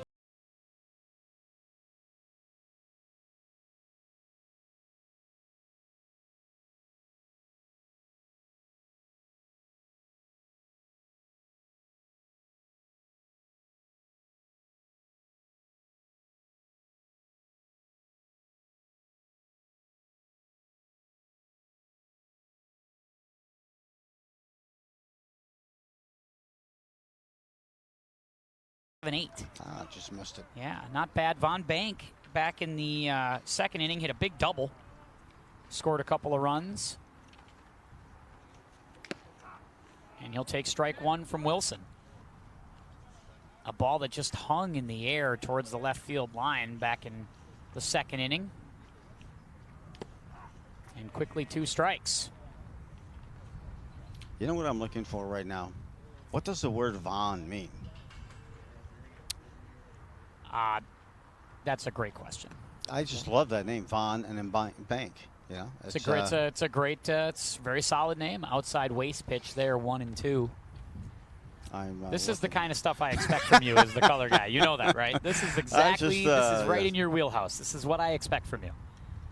This is good stuff. So, means that mobility. Is right there, frozen pizza, strike 3. He torched it. Oh, that pitch was, how shall we say, excellent spin rate. He's got that one dancing right now, and that's been a tough one to deal with for the Waves. So 1 out on the looking strikeout. That's strikeout number 4 on the day. First pitch missing. Austin Hansen standing in. Hansen struck out swinging in his first at bat back in the second inning. By the way, Von, nobility. That's what it means. The Nobility Bank. Mm-hmm. Nobility Bank. You do nobility all your was banking. defined by birth, originality from holding land. There you go. It's almost a need to know, but from Bill. No. Almost. It's We're almost warming quite. up. I don't know if Warming up. we're warming up to that. 1 ball, 2 strikes. We're at that kind of dusk time where it might be a little hard to pick up the ball and the pitch. Little bouncer. Going to get past the pitcher. Riola charging. He's going to have to throw it on the run, and he gets him. You know what? He had that all the way. You could just tell by the way he was approaching it. Just finds that perfect hop to step into it as a fielder and snap that throw over. Nice play. He didn't feel rushed on that at all. I mean, he was charging the ball, but at no point did you feel like he was hurrying it. That's pretty effortless stuff. Absolutely. There's another opportunity. A little bouncer on the candy hop to Riola. And nice and easy over to Conley, and it'll be a 1-2-3 inning. Nice one for Wilson, and he's starting to find a little groove here. That's 7 in a row set down by the Logator starter. And that's why I thought that it seems, wow, with that third inning, the way he got through that third inning, 3 up, 3 down, set it up for the 6, 7, and 8 hitters, and able to get those 3. Now, come out in that 5th, maybe get that leadoff hitter, which is a 9 hitter, and kind of start getting that mindset of, okay, hey, I'll battle through that 5th, make my way, make that turn, and get through that lineup, the meat of that lineup one more time, and hey, you're starting to look at the 8th and the 9th innings, and that, just those things. New pitcher indeed, as they shift around this 10-man lineup, and here's John Ludwig, who was playing in the outfield, will now move in and pitch. Big, tall right-hander. As they shift guys around and have them playing in some different positions, we'll try to update where everybody's going. Looks like Easley's moving towards second base. I think they move Ruby to the outfield. He'll play right. And and everybody else might stay the same. No, take that back. Looks like they're going to shift. They're going to shift Hansen to second, move easily to short. And it's a real mixed bag out there right now. It is. As they slide number 22, Teddy Peterson, I was just going to say, over to third. Mm-hmm. So all those changes are made as we start the fourth inning, and we lead things off with Bryce Nelson. Nelson today, fielder's choice and a single, scored a run, reached base both times, as he gets set for already his third time up through just the fourth inning. Ludwig's first offering, a little bit of a soft tosser, and it'll be strike one. Doesn't look like there's a lot on that. And he tried to bunt that one, around his eyes. I'm sure he would like to have it, but he could see, look at where third base is playing. Way back. Looking to... And there's strike two as the soft toss and right-hander. Now, before MLB had today's shift in place, that may look like a shift where the third base. Yeah, maybe so. Way Might be after back the and rules up the after line. they change the rules again. Oh, yes. Looks like they're going to ban those shifts in the future, maybe in the next year or two. That comes inside, 1 ball, 2 strikes. So Ludwig looks like he'll have to do it with location. He's not going to probably blow it by anybody, and that's something the Logators are going to have to make an adjustment to, that this is going to be about trying to see if he'll make a mistake and leave one up in the zone. That time, that's just a little 50-footer. That one right in the throat of Imholt. That's Look out, what everybody. I was concerned. And when I made that sound, I was like, ugh. The catcher's just got to hate that. I mean, that's anything near the throat. Now 2-2. Fastball coming. Fastball's a relative term. Fly ball, center fielder. Wolotic comes in on it, and he's going to get it for 1 out. You are correct. And that's sometimes okay. You know, I talk about this with the problems with, like we talk with pro baseball, with everybody throwing 98, 99, 100. What you lose are those guys that, you know, just go in and find a way to get people out with some guile, right? Yeah. That used to be, you know, a role. There always was a guy, a kind of a soft toss and change of pace guy who would come in and make things difficult for hitters. First pitch fouled straight back. 1 strike on Maki, who has had a great day so far, a single and a double. But don't be afraid to let him hit the ball. You know, put it in play and see if your fielders can make some plays behind it. There's a ground ball towards second. Up with it is Hansen, and dropped it first, and Maki's gonna get there. Out. No, out. Because Maki stopped running, and the ump clearly not going to reward that. And ump says out. And 2 down in the inning. As you take a look, and I do think he was safe, but this is, maybe just got him. Just maybe got him by, yeah, right there. That's a half step at most. Yep, just a bing-bing play, but it wouldn't have had to be a bing-bing play. He was heading towards the dugout. First pitch is hit high in the air, and nobody knows where it is. And nobody knows where it is. And that's going to go down in the infield. Hansen threw his hands up quickly saying, I got nothing. Somebody help me. The pitcher and a few of the others were heading towards the dugout. Yeah, they thought that was a can of corn, but it was just a lob wedge up in the air, you know, just 100 feet in the air. I mean, that thing was way up there. You're right, it was a lob And wedge. it just felt like, and it just instantly you saw him throw his hands up. Hansen was like, no idea, couldn't see it, and nobody was there to pick him up. Here's Reed Conley, as that just drops in. I wonder if they'll give him a hit for that, because nobody touches it. Conley's first pitch swinging, and that's a base hit to left field. Runner And quickly advancing. running with the play, and the pinch runner, the courtesy runner, able to get all the way to third base with that. I wonder if that's still Hutchinson, who they've been using in that courtesy runner situation. Well, you know, he was off anyway on the pitch because it's such a long delivery. Take that back. It is number 11 for the Logators. I just hear Check my that roster. Buxton just hit a home run to put the American League ahead in the All-Star. Not that I want you to watch that. I'm very I've got excited. Now, yeah, they're watching us right now. They're not trying to watch the All-Star game. So after getting the first 2 guys out and looking to be out of the inning, now it's first and third. I'm looking for him also here.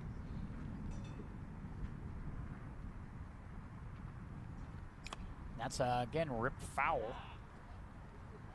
Don't know if I have a name for number That was 11. Pooter.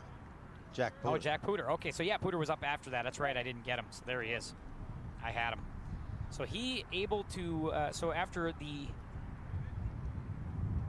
pop-up that should have ended the inning for Pooter on the first pitch, there's a strike right there.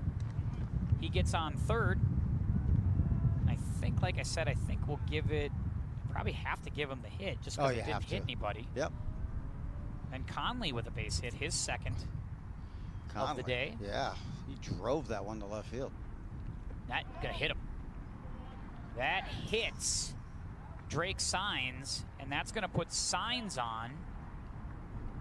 And now all of a sudden, an inning that looked like it was gonna go quick and we were gonna be out of it fast, now the bases are loaded. And here's John Koenig, who's 0 for 2, one of the few Logators who hasn't gotten on base yet. So now Ludwig's got to deal here and find a way to get an out after it looked like he was going to work a very quick fourth inning.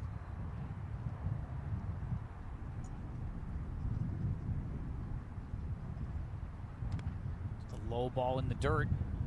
There's not much to it. It's kind of a BP fastball. He's going to have to locate, and the hit batsman's not a good harbinger usually. That's in there on the corner. 1 ball, 1 strike. Good location. Good spot. Bases juiced here with 2 outs, and yeah, this could become an explosive inning based on a missed fly ball in the infield. Can't give those extra outs. We talk about that all the time, whether we're doing high school baseball games or we do Metro ball or Legion ball. We always talk about extra outs coming back and getting you. And here's an example potentially of that here. 1 ball, 2 strikes. Last of the 4th, Logators lead 4-2. They're going to try, see if they can add right here. Pitch misses away, 2-2. John Ludwig in relief of Easley. Oh, wow. Just missing away now, 3-2. Not giving him that pitch, that fastball. Not missing by much. You can't tell from this angle. Not from this angle, but it looked like the right height, roughly. Big payoff pitch. Take your base and a walk. You'll walk in a run. So RBI. a hit batter, hit batter and a walk, and pretty easy ribby there. And now 5-2, and again, a run that really shouldn't have happened. We should be out of the inning right now. And a ball hasn't left the infield yet, really, except for Conley's ball. First pitch swinging, ground ball towards Merrick, and Merrick trying to bare-hand it. That's tough guy stuff there. That's just basic reaction. This is Dan Buendorf, the DH, now quickly 0-2, trying to catch up to the BP fastball. 293 hitter, 46 plate appearances on the season. And swung on and missed, and that was a big strikeout to end the inning. 1 run comes in, a couple of walks, a hit batter, a base hit, and 1 run, and a 5-2 lead for the Champlin Logators. We've played 4 here at Noble Sports Park. Come back after this.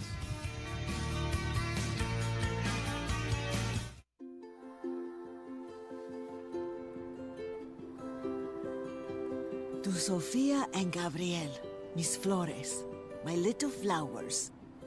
Even though these old knees can't follow on your adventure to the forest today, these flowers represent my love, so you can take me with you wherever you go, near or far. These stitches and threads join us together. Me, your mother, and both of you. And wherever you see a flower, a bird, a beautiful tree, know that my love is with you. As you bring our colorful stories to the world. Make the forest part of your story at a park near you. Find one at discovertheforest.org. Hey, welcome back. What a beautiful night we are getting here in the middle of July. Beautiful summer weather. Welcome back to Noble Sports Park. Logators, Waves, 5-2. Champlin leads as Dylan Wilson gets set to work the 5th inning, and he is dealing here now after that tough little second inning. He's had 3 1-2-3 innings so far in the game, and he's retired 7 in a row. And he's going to face the number 9 hitter here. And would love to get that first out as he goes into the 5th. Alex Ruby will lead things off. It's Ruby, and then back to the top of the order with Tom Imholt and Teddy Peterson for Westonka. First pitch swinging and missing. And good velocity from Wilson. As he has looked pretty sharp. That a little shaky in the second inning. Good job by the Waves. They were able to tag him for some hits and get some guys on base. But since then, he has slammed the door. Yep, I like how he gets extension really after the release of the ball. Some guys will get it here, but he really extends more, and that's going to drive more of an arm whip that you get. And through that rotation, you know, some guys forget to deaccelerate after they release it, and that's where a lot of that movement on the ball can come. And he's looking good here, throwing nothing but fastballs so far. And here's another look, but that's just low, just low. 2 balls, 2 strikes. Alex Ruby struck out in his first at-bat back in the second inning. Waves not out of this game. They've hung in there. I mean, you feel like they could be down like 8 runs right now. Strike 3, swung on and missed. And so far, 8 in a row. Wilson's starting to really catch fire here. Strikeout number 5 for the Logator right-hander. One of his strikeout victims, the leadoff hitter in the first inning. Yeah, Tom Imholt, who has struck out and walked today. The catcher for Westonka will take a strike on the outside part of the plate. That was a tight spinner that time. That thing just cut right down. Had some great movement. And there's your little bender. He gets in there for 0-2. Yeah, leadoff hitter has not been close on these breaking pitches.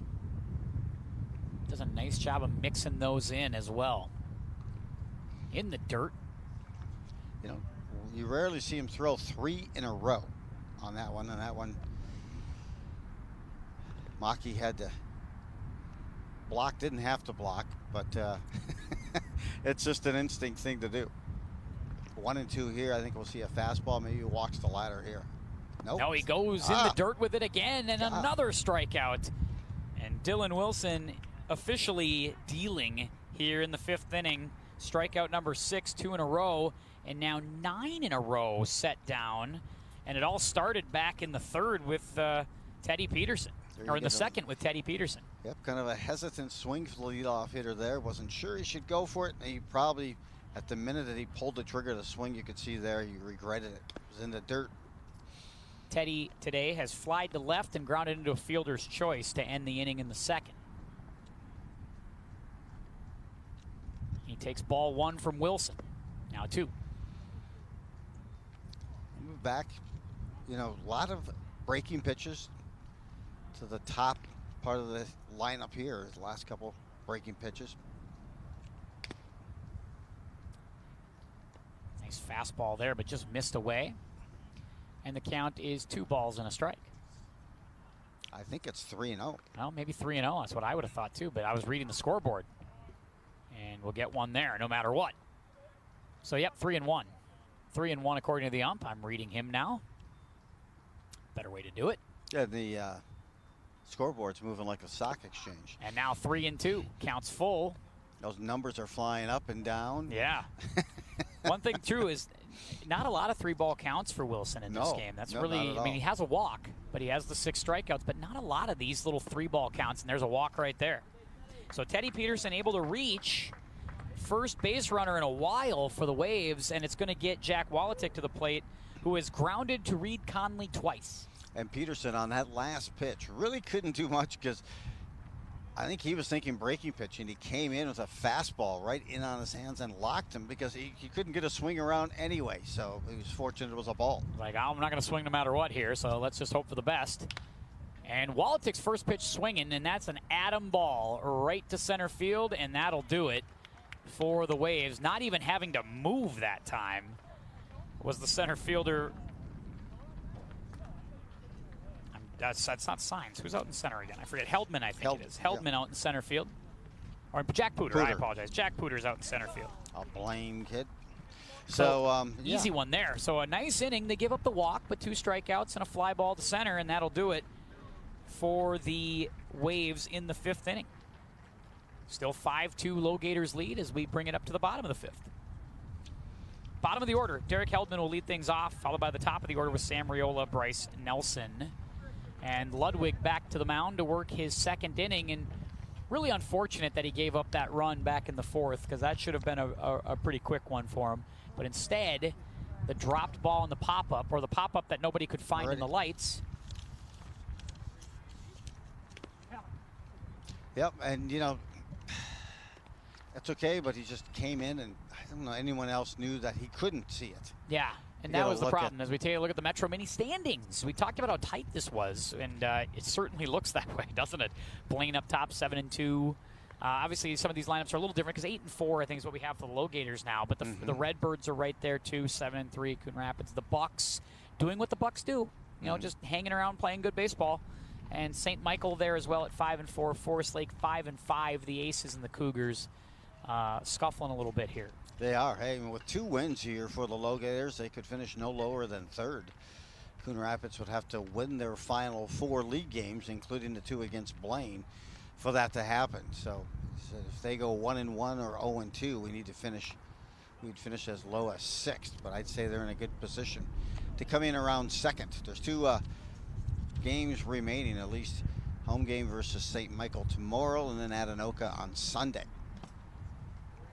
There you saw the Bucks as well. So always an interesting one when the Bucks and the Logators get together. That it is. Good spot. And nice job there by Ludwig, and maybe there's a little late life to that ball that I'm not really noticing. The guys are having trouble with it. They really are. Heldman having trouble here. 1-2. Bouncer towards 3rd. Up with it is Peterson. Across the diamond, 1 away. And sometimes you get a taller pitcher up there, and you anticipate maybe a little bit more velocity on it. Takes a little longer, and looks like he kind of throws a heavy ball as well. It's coming down at you from that taller arm angle, right? So there is something to be said for that this ball's coming at you in this very different way than maybe you're used to. Especially when you change it from Easley, who's throwing this sort of sidearm 3/4. You're probably seeing it a full couple of feet higher than where you probably saw it earlier. Sam Riola, and he's not wasting time. First pitch swinging out to short. It's going to be a tough play at first, and they just get him by a half step, says the ump. What speed down the base path. 2 stolen bases already, but I really thought he'd like that one out. I'm surprised Easley decided to kind of let it play him a little bit, hung back and waited for it instead of charging, and that was a close play to get Riola. Take a look, and ooh, man, that is close. Boy, that is close. Oh, man. Hey, one ref. Actually, he got him, I think. I think that's the good call. Really impressive stuff there. Riola, by the way, leading the team in plate appearances with 100 and now 40 on the season. But I thought he had that one legged out. But nonetheless, what a complete season. I'm just continuing to look at his line. 3 home runs, 25 RBIs, 25 stolen bases. Hitting .410. That is Riola. So that's in the past. So I'm going to let it go now to the number 2 hitter. This is Bryce Nelson, who's had a very nice night at the plate. He is, 1 for 3 officially, but he reached in a fielder's choice, singled, and then flew to center. 1-2, another chance for Ludwig to work himself a very quick inning, something the Waves would really like. That's up high. 273 hitter is Nelson with an on-base percentage of .324. Second, one of the team leads anyway when it comes to stolen bases as well with 11. Out in front of it that time was Nelson, chopping that thing at the plate. Still 2-2. Last of the 5th. Logators lead 5-2. They had 3 in the first, got 1 in the second, 1 in the fourth. That is just the ultimate BP soft toss to the outside part of the plate. Just missed, and now it's 3-2. I call it a country club fastball where there's no effort at all. And he skips one in there. We're trying to zip one in there.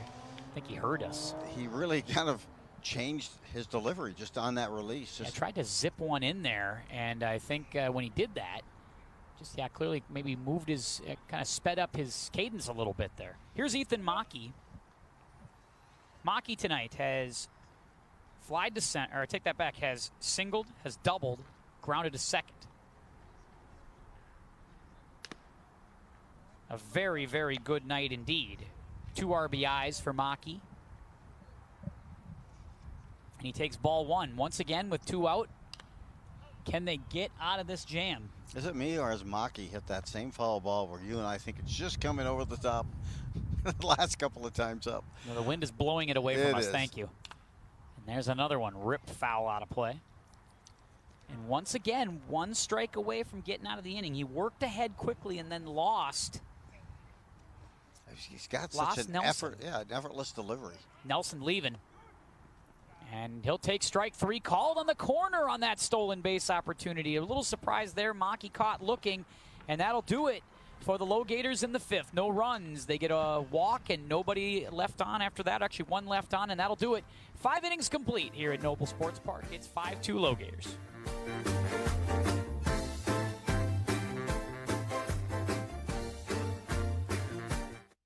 Did you get a call or message that mentioned Social Security that made you feel threatened or scared? That is not the Social Security Administration. Social Security will not threaten you, press you for personal information, or demand instant payment.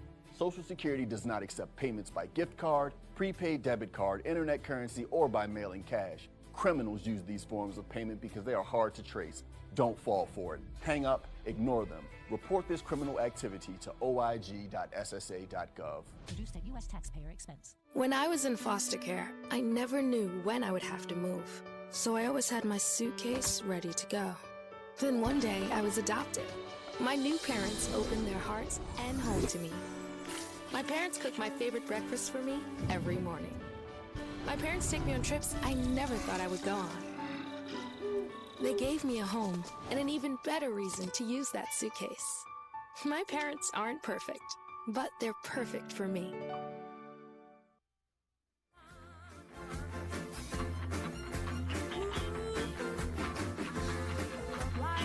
And welcome back, everybody. Tim Anderson, Joe Ruland here with you. A new pitcher for the Logators to start things in the 6th inning, left-hander Charlie Hutchinson. Hutchinson comes in, 37 innings pitched. This is his 9th appearance of the season. He has started 6 games. Meanwhile, of hits, just 29 hits, only surrendered 13 runs, 10 of which were earned. Has a whip of 1.31 and an ERA of 2.41. 44 strikeouts and 20 walks for the southpaw. Good outing overall for young Dylan Wilson, as he was able to go 5 innings, surrender 2 runs, struck out 6. Also in a position to pick up the win if they can continue their way through here. Ludwig, the counterpart now, will lead things off. Ludwig has singled and grounded to second in his 2 at-bats tonight. Be the first one from Hutchinson, and Hutchinson will miss away 1 ball, no strikes. Some good pop on that fastball. You can see that he's got some get up and go. We'll see how long they want Hutchinson to go, maybe even finish, because those were the 2 names that popped right away from Merrick tonight when we spoke with him earlier, that he was going to go with Wilson and then Hutchinson would be second. So this is not a surprise move at all. 2 balls and 1 strike to Ludwig. That was a nice inning for Ludwig to get out there, get a quick 5th. We'll miss away now 2 balls and 1 strike. Hutchinson out of Maple Grove, played his college ball at Gus Davis. Tall left-hander, and that's popped straight up. And out of play. 3-2. Payoff pitch coming. It's also ripped foul. Got some good swings going here. And Ludwig with some good bat speed, catching up to that Hutchinson fastball. The payoff again in the dirt, and it's going to be a walk. And a leadoff walk, leadoff base runner. And this is kind of that critical stage here where they're going to need some, where the Westonka Waves want to get some base runners on and see if they can tap into this thing. Here's Easley, started the game, moved over to short after 3 innings of work. So far today at the plate, he has singled, flied to right. 1 for 2. 1 on, 1 out. No out. Should take that back. 1 on, 1 ball, no strikes. The pitch from Hutchinson. That's low now, 2-0. Charlie's going to try to find the strike zone here. Yeah, you know, the hitter's not really even flinching, so you know it's not that close to being inside, but. And the 2-0. That's in there for a strike. Nice pitch. And you can see runner at first is really not a threat to take off. Riola playing close to the bag at second, now drifts back. And that's up top. 3-1. Having some trouble just footing wise or just kind of getting to just location here. Looks like just settling in is kind of the thing right now. Working out of the stretch. Rears back and throws one in there, and that's going to be 3-2. Looks like when he needs that strike and that fastball, he goes almost 3/4 arm. Really pushes off on that front side. Just missed it, and I thought he had that one on the corner, but just missed it. Hutchinson thought he had it too, but instead it's going to be a walk, and Easley is going to reach. Now 2 on, nobody out on 2 base on balls. And here comes Tyler Von Bank with a double and a strikeout today. I thought maybe the manager, Matt Merrick, was walking those balls up with maybe a little conversation in mind with the umpire. Maybe just to sneak a little convo in about that corner call and seeing if we can get one. And that's going to be in there for a strike. And the next 2 hitters both from the left side of the plate, and clearly they could play for a bunt here and try to move a runner along, but it doesn't look like they want Von Bank to do that. They want him hitting. Instead, he'll rip that one foul, and it's now 0-2. Although a bunt would be the noble thing to do for a Vaughn. Certainly would be at Noble Sports Park. Do you see the irony of that name and figuring out Vaughn? Oh, nice pitch. Whoa. Now 1-2 just missed on the outside part. Good look, good change of pace right there. And Hutchinson liked it too. I thought he was going to punch him out. At least the umpire. Hold tight, we still got a ways to go here. Hutchinson with the 1-2.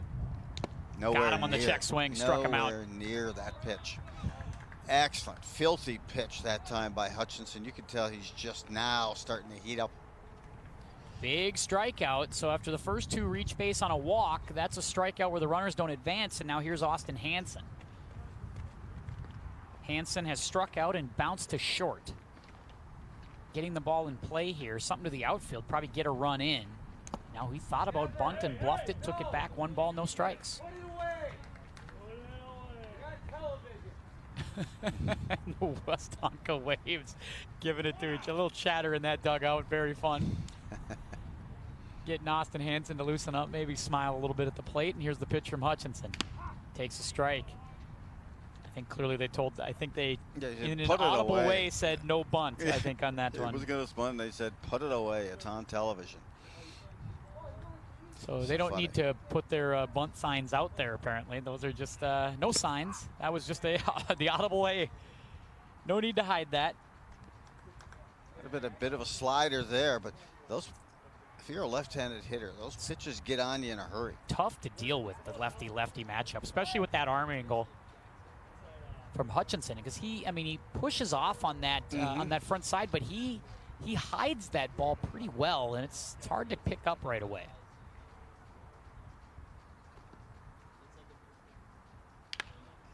Shot foul there. Stay alive, because it's almost like Hutchinson starts towards the dugout, starts towards the Logator dugout, and then he's able to bring it to the plate, and it takes a while for you to see that ball. I think he's coming with a slider here because that pitch has been as effective as fastball. And a lefty on lefty. Yep. And he got him there. Swung on and missed, and that's going to be 2 away on the inning. Back-to-back punch-outs for Hutchinson after walking the first 2, and now leaves everything for Mike Mitchell. The number 8 hitter. Mitchell needs to get a knock here to try to tear into this lead. Hutchinson trying to work a clean 6th. Goes back to the hitter on the right side. See if they decide they want to maybe punch this into right field. First 2 reached on a walk. Ludwig, followed by Easley. There's a shot towards Conley, and that's going to get through. Nice play by Nelson, but Nelson's not going to be able to pick it up. Ludwig is going for it. Play at the plate is not in time. Safe, and Maki thought he had him. Meanwhile, runners are advancing. Maki thought he had him for sure. Easley was able to alertly go to third on that.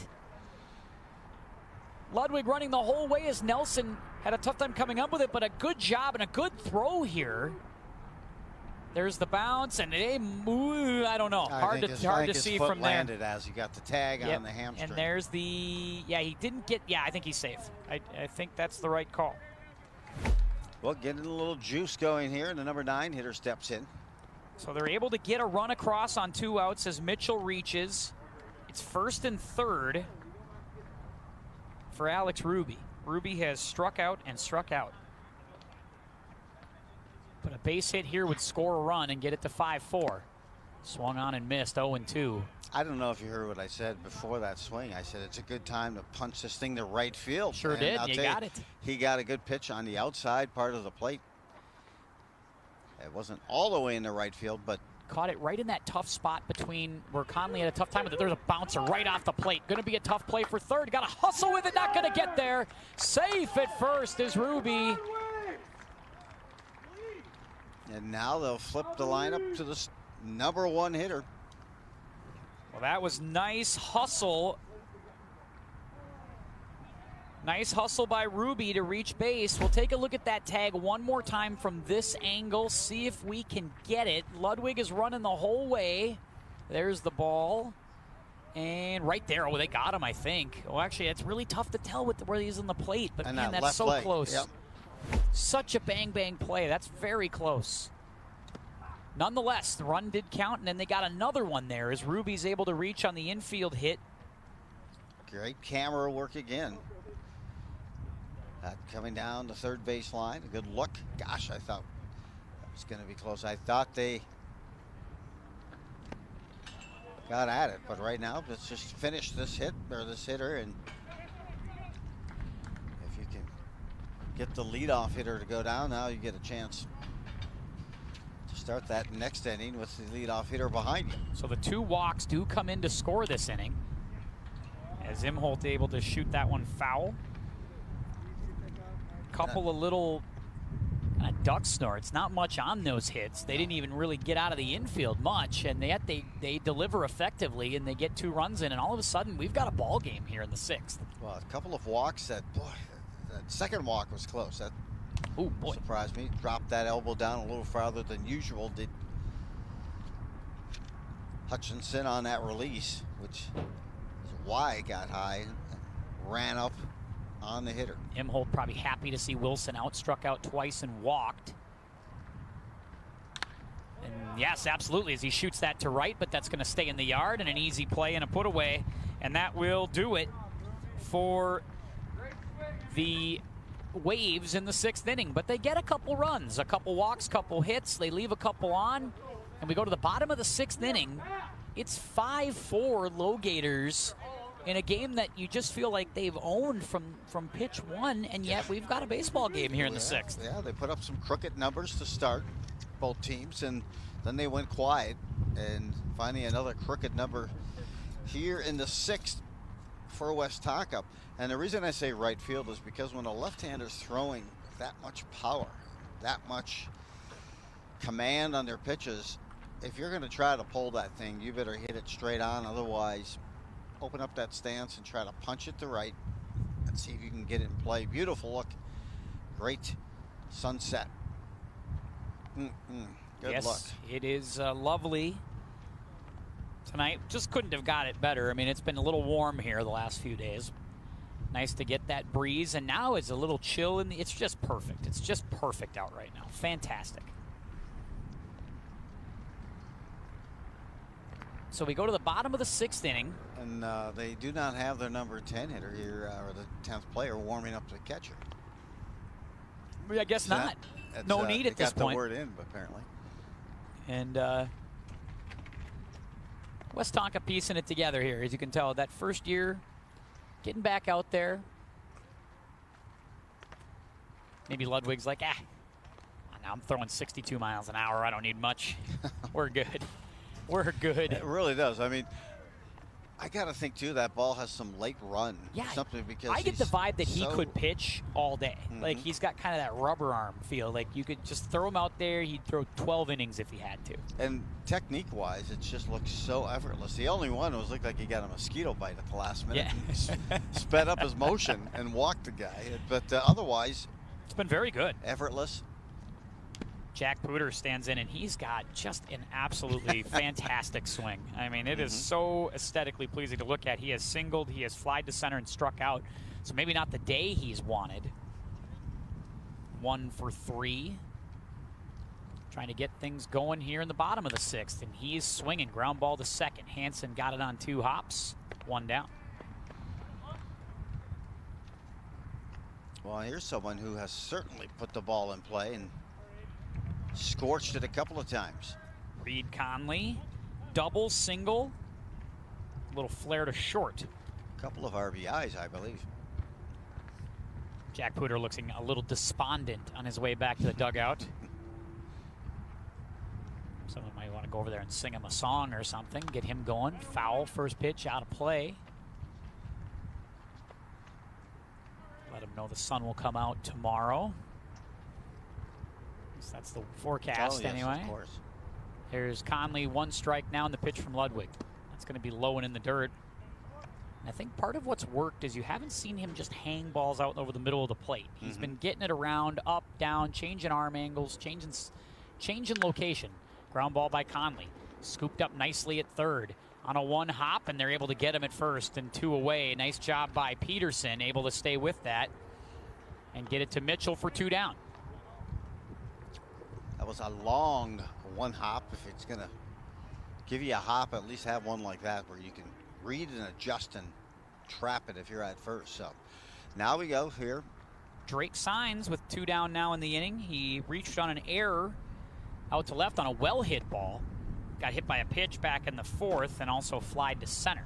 So he's hit the ball well a couple of times here. He's got 1 ball, no strikes.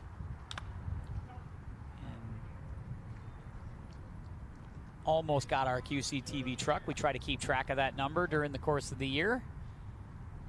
No dents yet. Oh, the windshield did get broken the last game. I did not know. Look out, everybody. That's coming right at the crowd. That's why we're really well insured there as you get a look at the truck. It's good insurance stuff I'm sure we've got, and they've got a handle on it. So 1 and 2. That's another one that comes right out of Taylor's bonus. Oh, yes. Yep. And if there's a dent, I have that plunger I bring with. Yeah, you got to get the dent because you're on dent detail. Yeah. Like, they don't, they're not coming after Steve or Jim's or, well, they don't, I don't make anything. They're just happy to be here. Pop it out. There's a 2-out base knock right there. Oh. See, Drake signs reaches with 2 away. I love watching a well-hit ball. When I was a kid and I had a chance to go watch the Twins in batting practice or whatever, just watching them hit the ball, you know, you're always amazed at how much topspin and power that thing has when it's hit solid. The sound of it also is another thing, and I still enjoy hearing that from the wood bat. John Koenig, that's one of the joys of Metro Minny Ball, is the wood bats. In the dirt, 1 ball, no strikes. And to me, it's just watching it. One strike. They actually called that a strike. I thought that was low. And that'll be 2 strikes on the outside corner. Here we go. Ludwig trying to work through his 3rd inning. He's done a nice job. And that's ripped foul. 2 strikes we ride along at. 2 down in the inning. Couple of grounders to start. Yeah, absolutely. Came in on his hands that time. And Ludwig once again out of the stretch. Little softball. And drifting foul out of play once again. Hit that tree square on. I mean, it literally came right back to the bleachers. But watching that, you can watch him. That time he kind of dragged his elbow on that breaking pitch. Here, another breaking ball there and bounced foul. You know, they talk about, I think they always used to talk about with like Nick Blackburn, that kind of, you almost got to feel like you're asleep when you're on the mound. Like you're just sort of throwing, sort of just kind of like you're half dead out there, like you're half asleep. Right. And that's what, but that's how it worked, because that's how you'd get the movement. And he always felt like when he was rested or when he came out with too much energy, that he really struggled. That his best days were the days where he did feel like he was pitching kind of asleep out there, just kind of going through it, because it seemed like the ball had the late life, the late movement that he was looking for. And you get that vibe watching Ludwig pitch. You feel like it's kind of the same thing. And you watch those the great pitchers. I mean, they talk arm whip, but after you deaccelerate and you get movement and you're loose and you're just very fluid on that release, boy, you get a lot of movement. And there's a good pitch, and he struck him out to end the inning. And that'll do is that they get the 2-out single, but they leave him stranded. And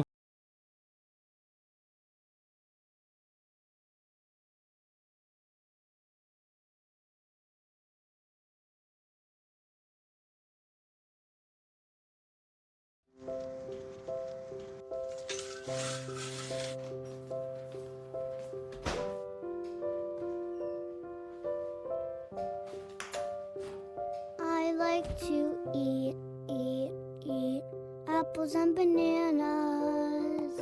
I want to eat apples and bananas. I need to eat apples and bananas. Why can't I eat apples and bananas?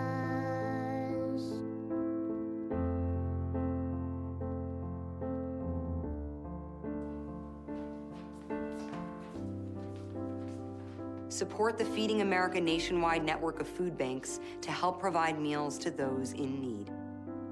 Join us at feedingamerica.org.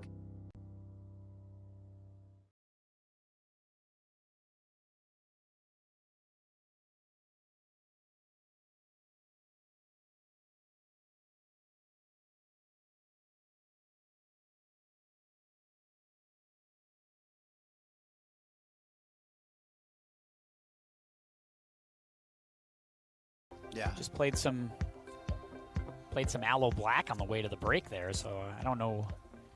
This might be like, sounds like Capital Cities. I feel like this is right out of Taylor's collection right there in the truck. Clearly offering up some new sounds, some hip jams, as the kids like to say. So it's officially we've officially hit dark outside stage, and it is it's lovely evening here. Charlie Hutchinson back to work for his 2nd inning. Gave up a couple of runs there back in the 6th. Looking to work a very quick 7th. That is coming right for the truck and just misses. Lucky you guys.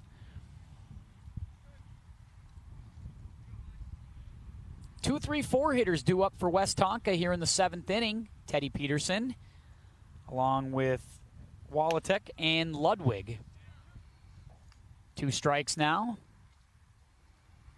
Teddy Peterson today says walked and also flied to left. Fielder's choice. Ground ball towards 3rd. 1 hopper and an easy one. Little candy hop there at 3rd base. Koenig able to handle it and throw him out. Well, getting that first hitter again, cleaning that base path as clear as possible here, because he gets another lefty. And the lefties have had trouble with quality at bats against Hutchinson. And hey, you get this guy, you got 2 outs, and now you're going with it. Walatik is 0 for 3. He's bounced to third twice, flied to center. He takes ball 1. Hutchinson trying to work a quick 7th and slam the door here for the Logators. That's in there for a strike.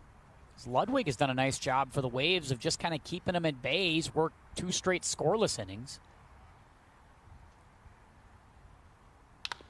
Ground ball, and that's going to get through, and that's a base hit for Walatik. Working well. The 99 hopper gets through the defense and all the way into center field. And a 1-out single.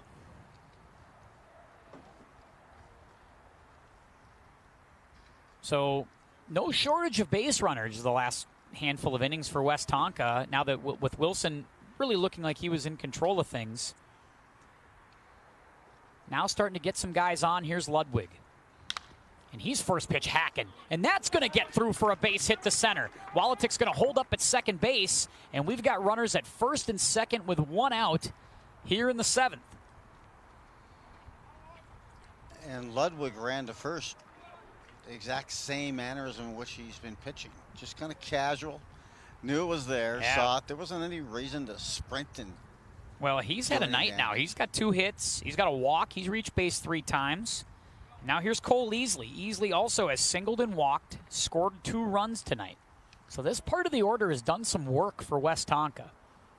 Now Hutchinson works out of the stretch outside, 1 ball, no strikes. Westonka kind of smelling a little blood in the water here, feeling like they've got a chance to not only tie this game, but maybe take the lead here in the 7th. Yeah, really a golden opportunity. That's going to be on the corner for a strike.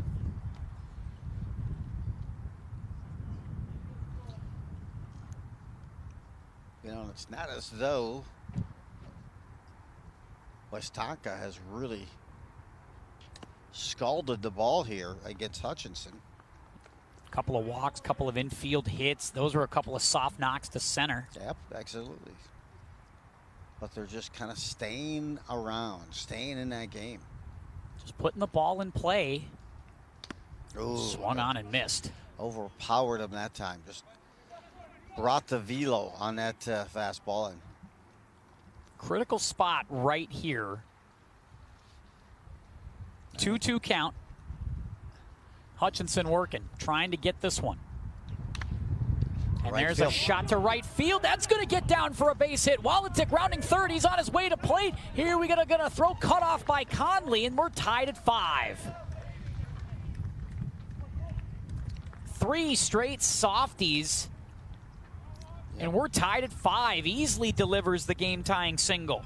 Okay, a flare to right that time, and again, right-handed hitters, instead of just trying to pull that thing, I'm just focused on something on mid to outside part of the plate and get the bat head out. Wow. Well, interesting little game we've got going here as now Von Bank stands in a tie game. A game that the Logators for like 5 innings looked like they had total control over. They're now in a bit of a fight. And Dyer need to move in that number. And Von Bank able to actually make some contact there. Just going to try to stay with Hutchinson. Seemed like he had a tough time picking him up back in the last inning. One of the 2 strikeouts back-to-back from Hutchinson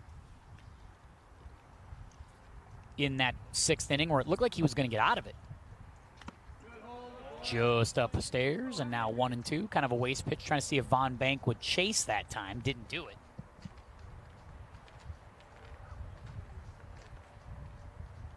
Two on, 1 out, 1 in. Swung on and missed. Big strikeout from Hutchinson, getting Von Bank for the 2nd straight inning. That'll be his 3rd strikeout. And now it's up to Austin Hansen to try to see if they can put the Waves on top. Tied at 5 in the 7th.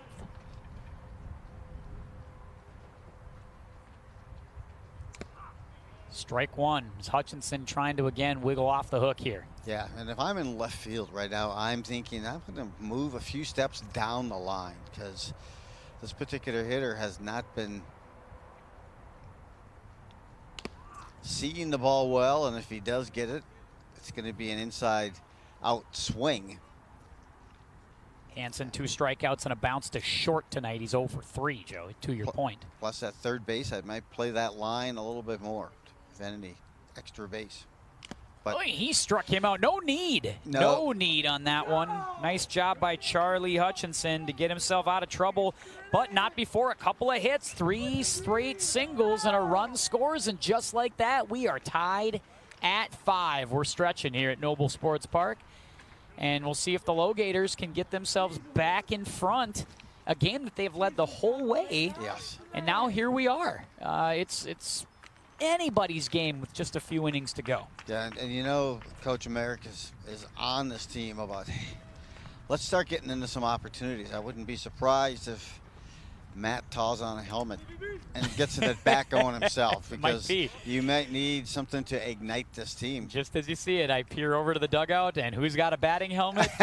Matt Merrick. Honestly, I did not see him doing that, but I thought he is such a good hitter and such a good player. It's just sometimes you kind of need that little jolt, that little mojo to trigger the team, and they're going to get it going also. So Merrick will hit for Dan Buendorf, who is the designated hitter at this spot.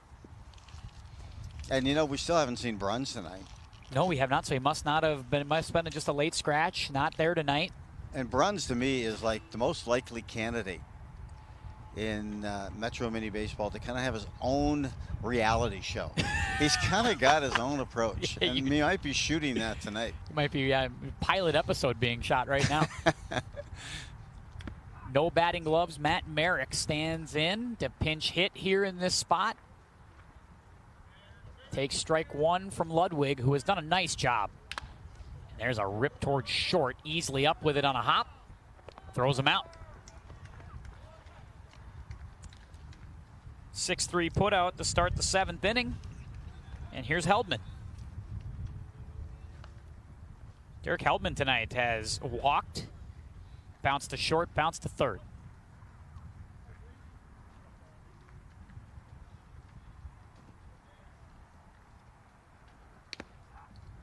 Strike 1 from Ludwig. Around the plate. Yeah, he has shown that he is not afraid to let him hit the ball. And Heldman able to do that, but he's going to spill that one into shallow right field for a base hit. So Heldman able to get on a little softie. Hitting 247 coming into the game, and I'll tell you, they needed that. They sure did.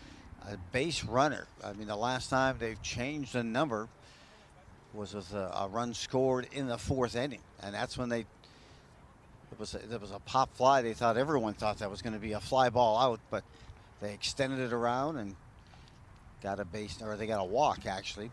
That was the RBI. Riola 1 for 3 with a walk. Has scored 2 runs. Has hit the ball pretty well actually. And he's first pitch hacking to right field. This one might be trouble out there in right, and it is just foul. Giving chase out there was Ruby. Yeah, you know, taking some notes on what...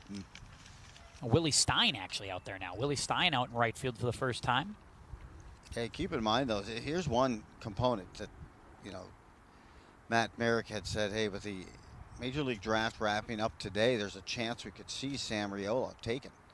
He was the NSIC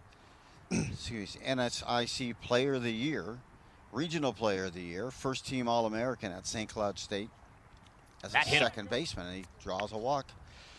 And I mentioned before, hitting 23 home runs, stealing bases, well, they've up around 30, and so they're a little concerned because Hansen and Riola were the 1 and 2 in the NSIC in stolen bases this year. And it's a possibility they could sign as a free agent deal. And it's not uncommon. They've done this before. Trent Palmer pitched for them for a short time for the Logators before going off to Jacksonville and then now into the Blue Jays organization.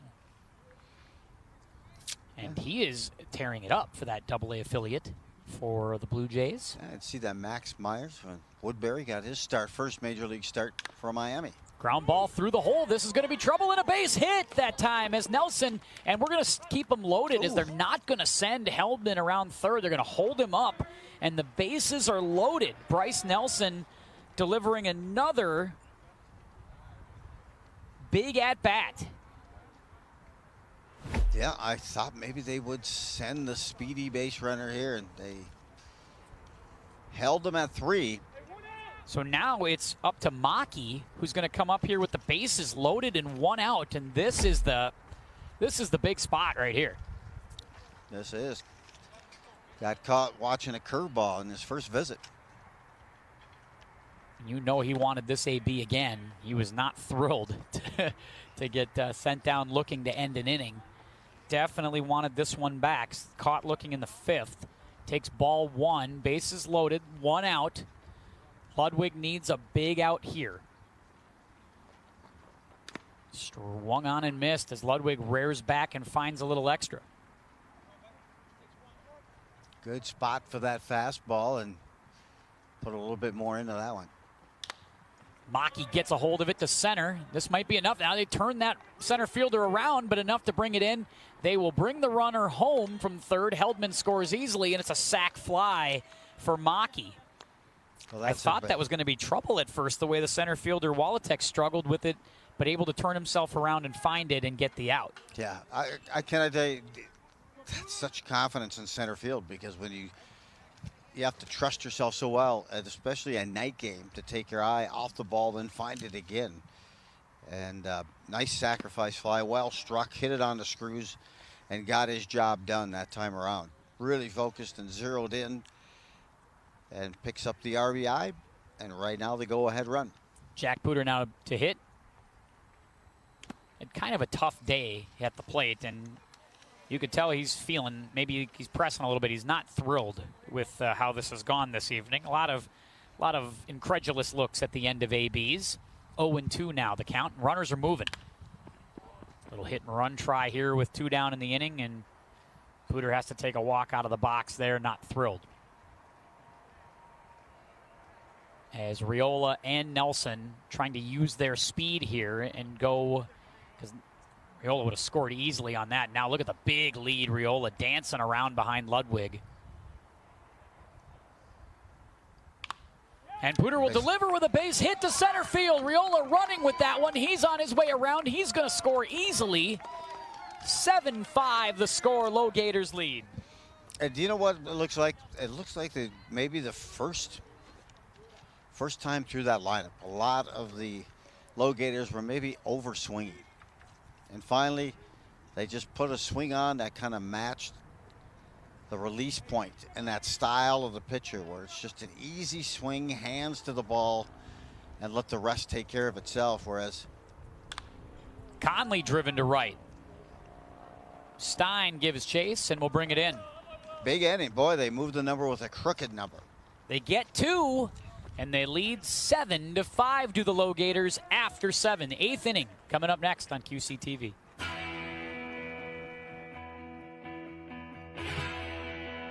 If I could be you, and you could be me for just 1 hour.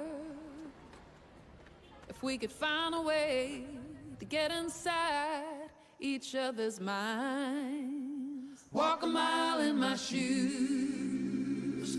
Walk a mile in my shoes. Well, before you abuse, criticize, and accuse. Walk a mile in my shoes. Hey guys, it's me, Isabella Gomez, filling in for Smokey Bear because he's got more to say than just... Only you can prevent wildfires. Like, if you're outside enjoying a barbecue, don't let a hamburger distract you from fire safety. Make sure you aren't dumping your hot coals or ashes onto the ground because that could start a wildfire. So take wildfire prevention seriously and let's save the world one day at a time. Juntos con Smokey Bear, podemos hacerlo. Go to smokeybear.com to learn more about wildfire prevention.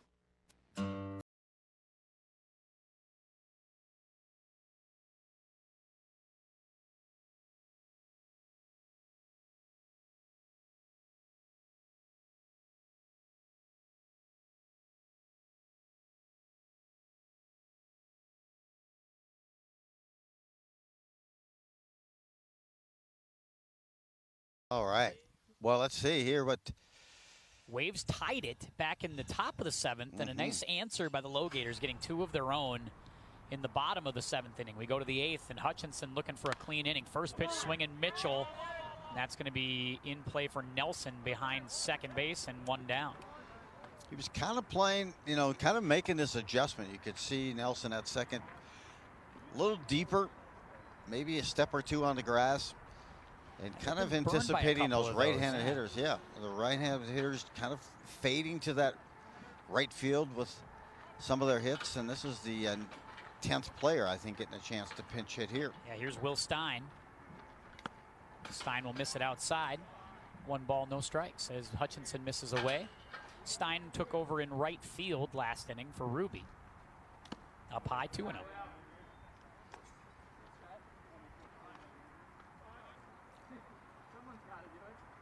Hutchinson, tall lefty, peers in here in the 8th.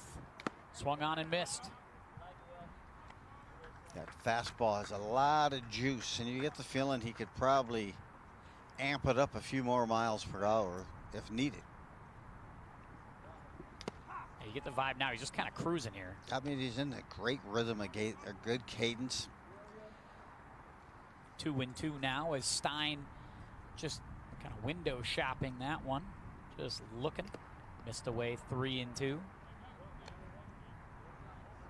When he's releasing, he's coming off, gets that nice kick, uses those legs, and God, that 3/4 release is just awesome to watch.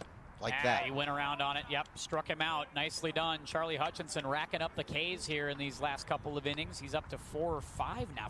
That's his 5th since entering the ball game. It does feel a little feast or famine, right, with him, because he'll walk some guys, he'll scatter some hits, but then he'll rear back and get some guys out with the big strikeout, the big fastball. First pitch fouled off. As standing in back to the top of the order, Tom Imholt, who has 2 strikeouts, fly to right, and a walk. His 5th AB of the game here in the 8th inning. We are making our trips through. That is cracked a couple of them foul now, off to the right. And you can see that Hutchinson has kind of got the torque on his delivery and maybe trying to pick up the velo on this particular hitter. Breaking pitch that time. I thought that was what he might be doing, was setting him up, because man, he smoked those first couple of fastballs, because you could tell how they came off that bat on a foul ball. Those are going to go a distance. There's another one lifted foul.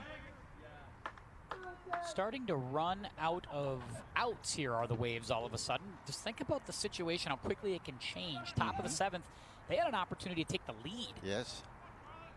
And now here they are chasing 2. Slider out of here. outs. Yes, it was. Another rip foul. And wearing out the right side. Now we've got kids, I think, protecting our truck. That's really good. I got to tell you, real gutsy of these kids to be able to do that. That's community support. It really is. I mean, it really is. See if he walks the ladder on a fastball. Imholt stays with it. Fly ball center field. Pooter giving chase, and he'll run it down. Nice inning for Charlie Hutchinson. A 1-2-3 8th inning. We go to the bottom of the 8th. Logators lead at 7-5 as they're looking for an opportunity to maybe blow this open a little bit further and make that 9th inning a little bit easier. That it is. I mean, I'm not looking too much ahead, but you know, they are not going to bring 2, 3, and 4 hitters up. Would be Westonka, correct? Yep, they're going to go with Peterson, Walatek, and Ludwig in the 9th. And you know there's not a lot of pinch hit options, so we know that that's where they're going. That's where it's going, and Ludwig right here is going to get a run here in the 8th to try to keep it within a 2-run game. And we'll take a look at our broadcast schedule coming up here at QCTV as we wait for the bottom of the inning. Metro Minny Ball continues. We're going to go see those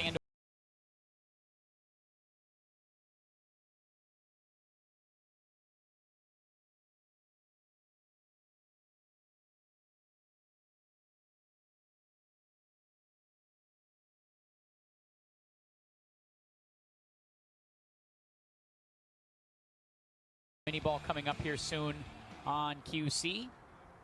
And again, we're leading our way into that high school fall schedule, which is about, like I said, just a hair over a month away. We start getting into some soccer and some volleyball late in the month of August. Correct. Some football as well late in the month of August, early September. And then we're back at it again for the 22-23 school year, hoping for a little bit. You know, it was a step towards normalcy that last year we were able to get full seasons in, able to get crowds at games. Now I think we're a full year past. I'm hoping we'll even have an even smoother time. I think so. I think you're right. And we are maybe looking for an insurance run here. Certainly looking that way, as leading things off will be Drake Signs. First pitch, hacking. Rips it down the line, foul. Drake Signs has really hit the ball well tonight. He's, again, flied to center. Reached on an error on a nice fly ball to left early. And that one's popped up. Playable for first baseman Mitchell, and now getting, they decided to call off the second baseman Hansen and make the play. Wasn't sure they had that one sorted out, and then they finally do. And one away. Aaron Erlob now will pinch hit, left-hander.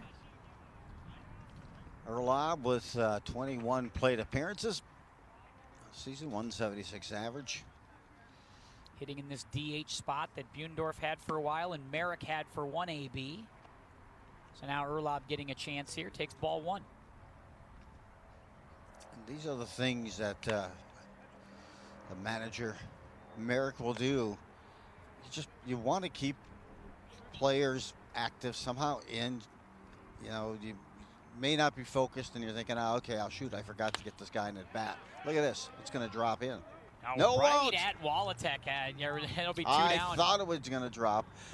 But you know what? Even the bat, it looked good. Yeah. And I'll tell you, it does things for you mentally to be able to see, hey, there's batting practice ball, but then to be able to put a bat on a ball just to square up on it. I think the Logators do that about as well as anybody in the Metro Minny, as far as just kind of moving the pieces, getting guys in and out, trying to play strategy, right? Putting guys on base in pinch running situations, double switching, doing stuff like that. They will do that to get guys going in the game. Buendorf will come in now and hit.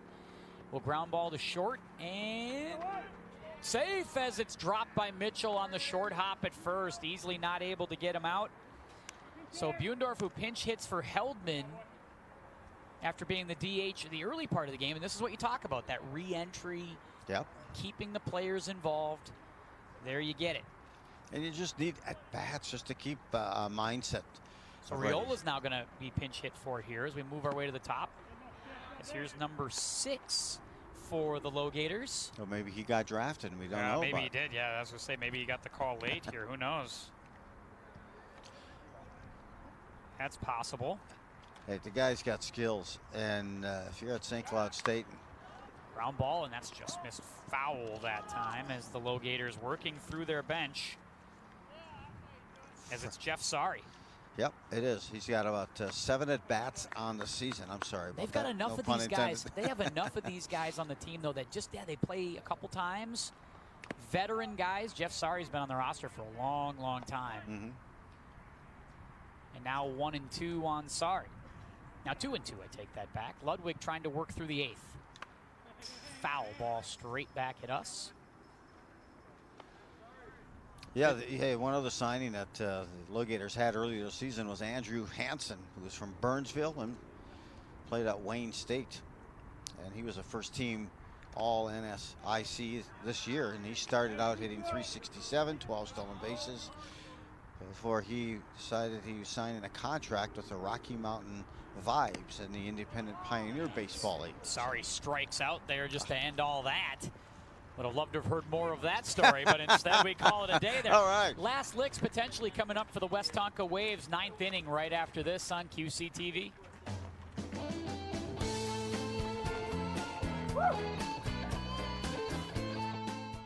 Stem is precise, no margin for error. Dare to forget that. Dare to have fun with it. Get weird with it. Dare to send those old STEM theories flying past the neighbor's house into outer space. Dare to program something internet-breaking, record-breaking. Dare to blow their minds. Dare to learn the difference between sedimentary and metamorphic rock. Go find those rocks. Dare to keep daring. Dare to STEM. Check out She Can STEM to get started. Every day, Millions of people are connecting and even though we're overcoming obstacles, watching each other's backs, and banding together. we should still make an effort. We should still make an to effort. get to know each other, on a deeper level. Father, cosplayer, Mentor. Actor. it's time we take a step forward it's time we take a step forward. Come together. and discover How accepting our differences can make us stronger.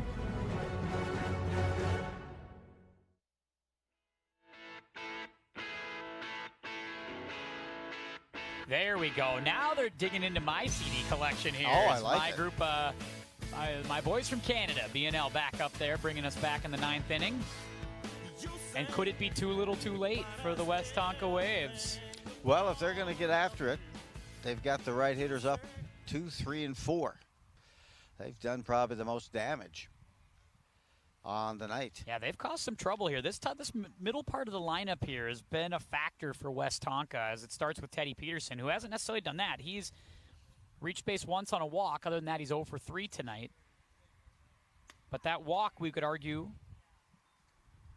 came at a good time, extended an inning, and he's had some good at-bats. He hasn't had the results, but I think he's had some good ABs. He has. Been able to put the bat on the ball, and that's what you need right now. One thing you can't have are strikeouts. You need productive ABs where you're putting the ball in play. Hutchinson settling in. 1-1, came out with a good spot at that fastball, the exact spot. Second one just off the mark. Hutchinson got bounced around a little bit there in the first inning in the 6th. He got 2 runs given up there on a couple of walks. Gave up 1 run in the 7th, which tied the game, but worked a nice 8th. Now hoping to work a quick 9th and slam the door. Dylan Wilson started the game and was really good, except for a little tricky second inning. But other than that, was pretty much untouchable. Pretty much shut down. Missed away in a walk. And that's that feast or famine we talk about. He struck out 5-6, but he's walked 3. Yeah, and he started that at bat well. Just snapped off a great fastball, but really struggled on location the last couple. Let's see if he comes with the breaking pitch here with the left-handed hitter up. Walatik scored the tying run in the 7th. And now he'll bounce that foul at the plate. Bounced to third a couple of times, flied to center. He's 1 for 4.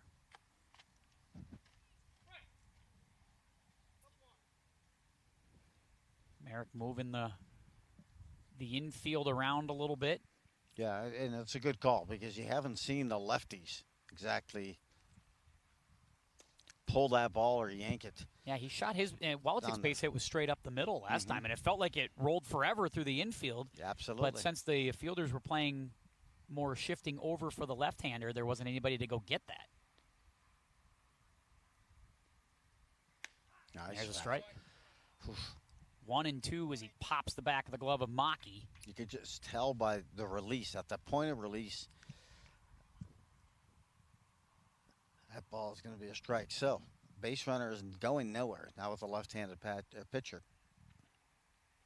1-2, and it's a foul tip. Struck him out, and that'll do it. Walatek down on strikes, and that's again.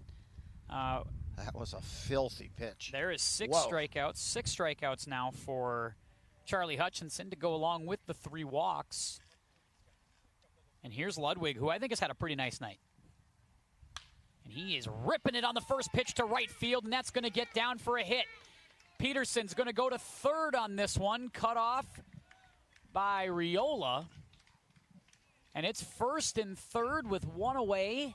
And here's Cole Easley. I got to tell you, Ludwig has been so impressive.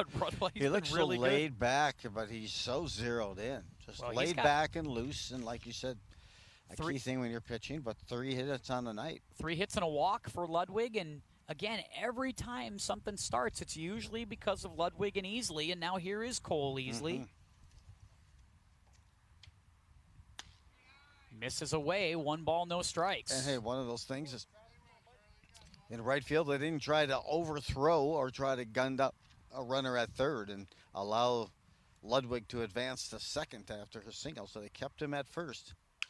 Ground ball towards third. One Leave the hopper. They got a force. chance there. Can they turn it and finish it? Oh, they certainly do. can. A double play to end the game for the Logators as Hutchinson works out of what was a potential jam, and they keep the game time at 2 hours and 20 minutes. Well done tonight for the Logators as they're able to close the deal here 7-5. That was a nice way to finish this one, Joe. 5-4-3 double play and well-struck ground ball.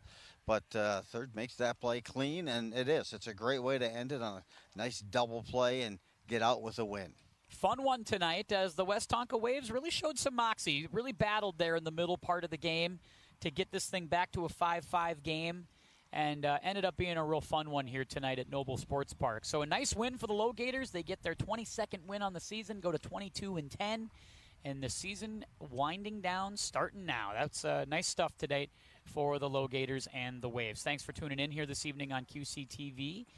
Thanks to Taylor. Thanks to all the guys in the truck. They were scrambling in some windy conditions to get things set up. Had all kinds of stuff breaking down, and they did such a great job tonight. So, Joe, as always, great work by you. Oh, tremendous working with you, Tim. Always a pleasure indeed. And for everybody at QCTV, this is Tim Anderson saying keep your head up, and we'll see you next time.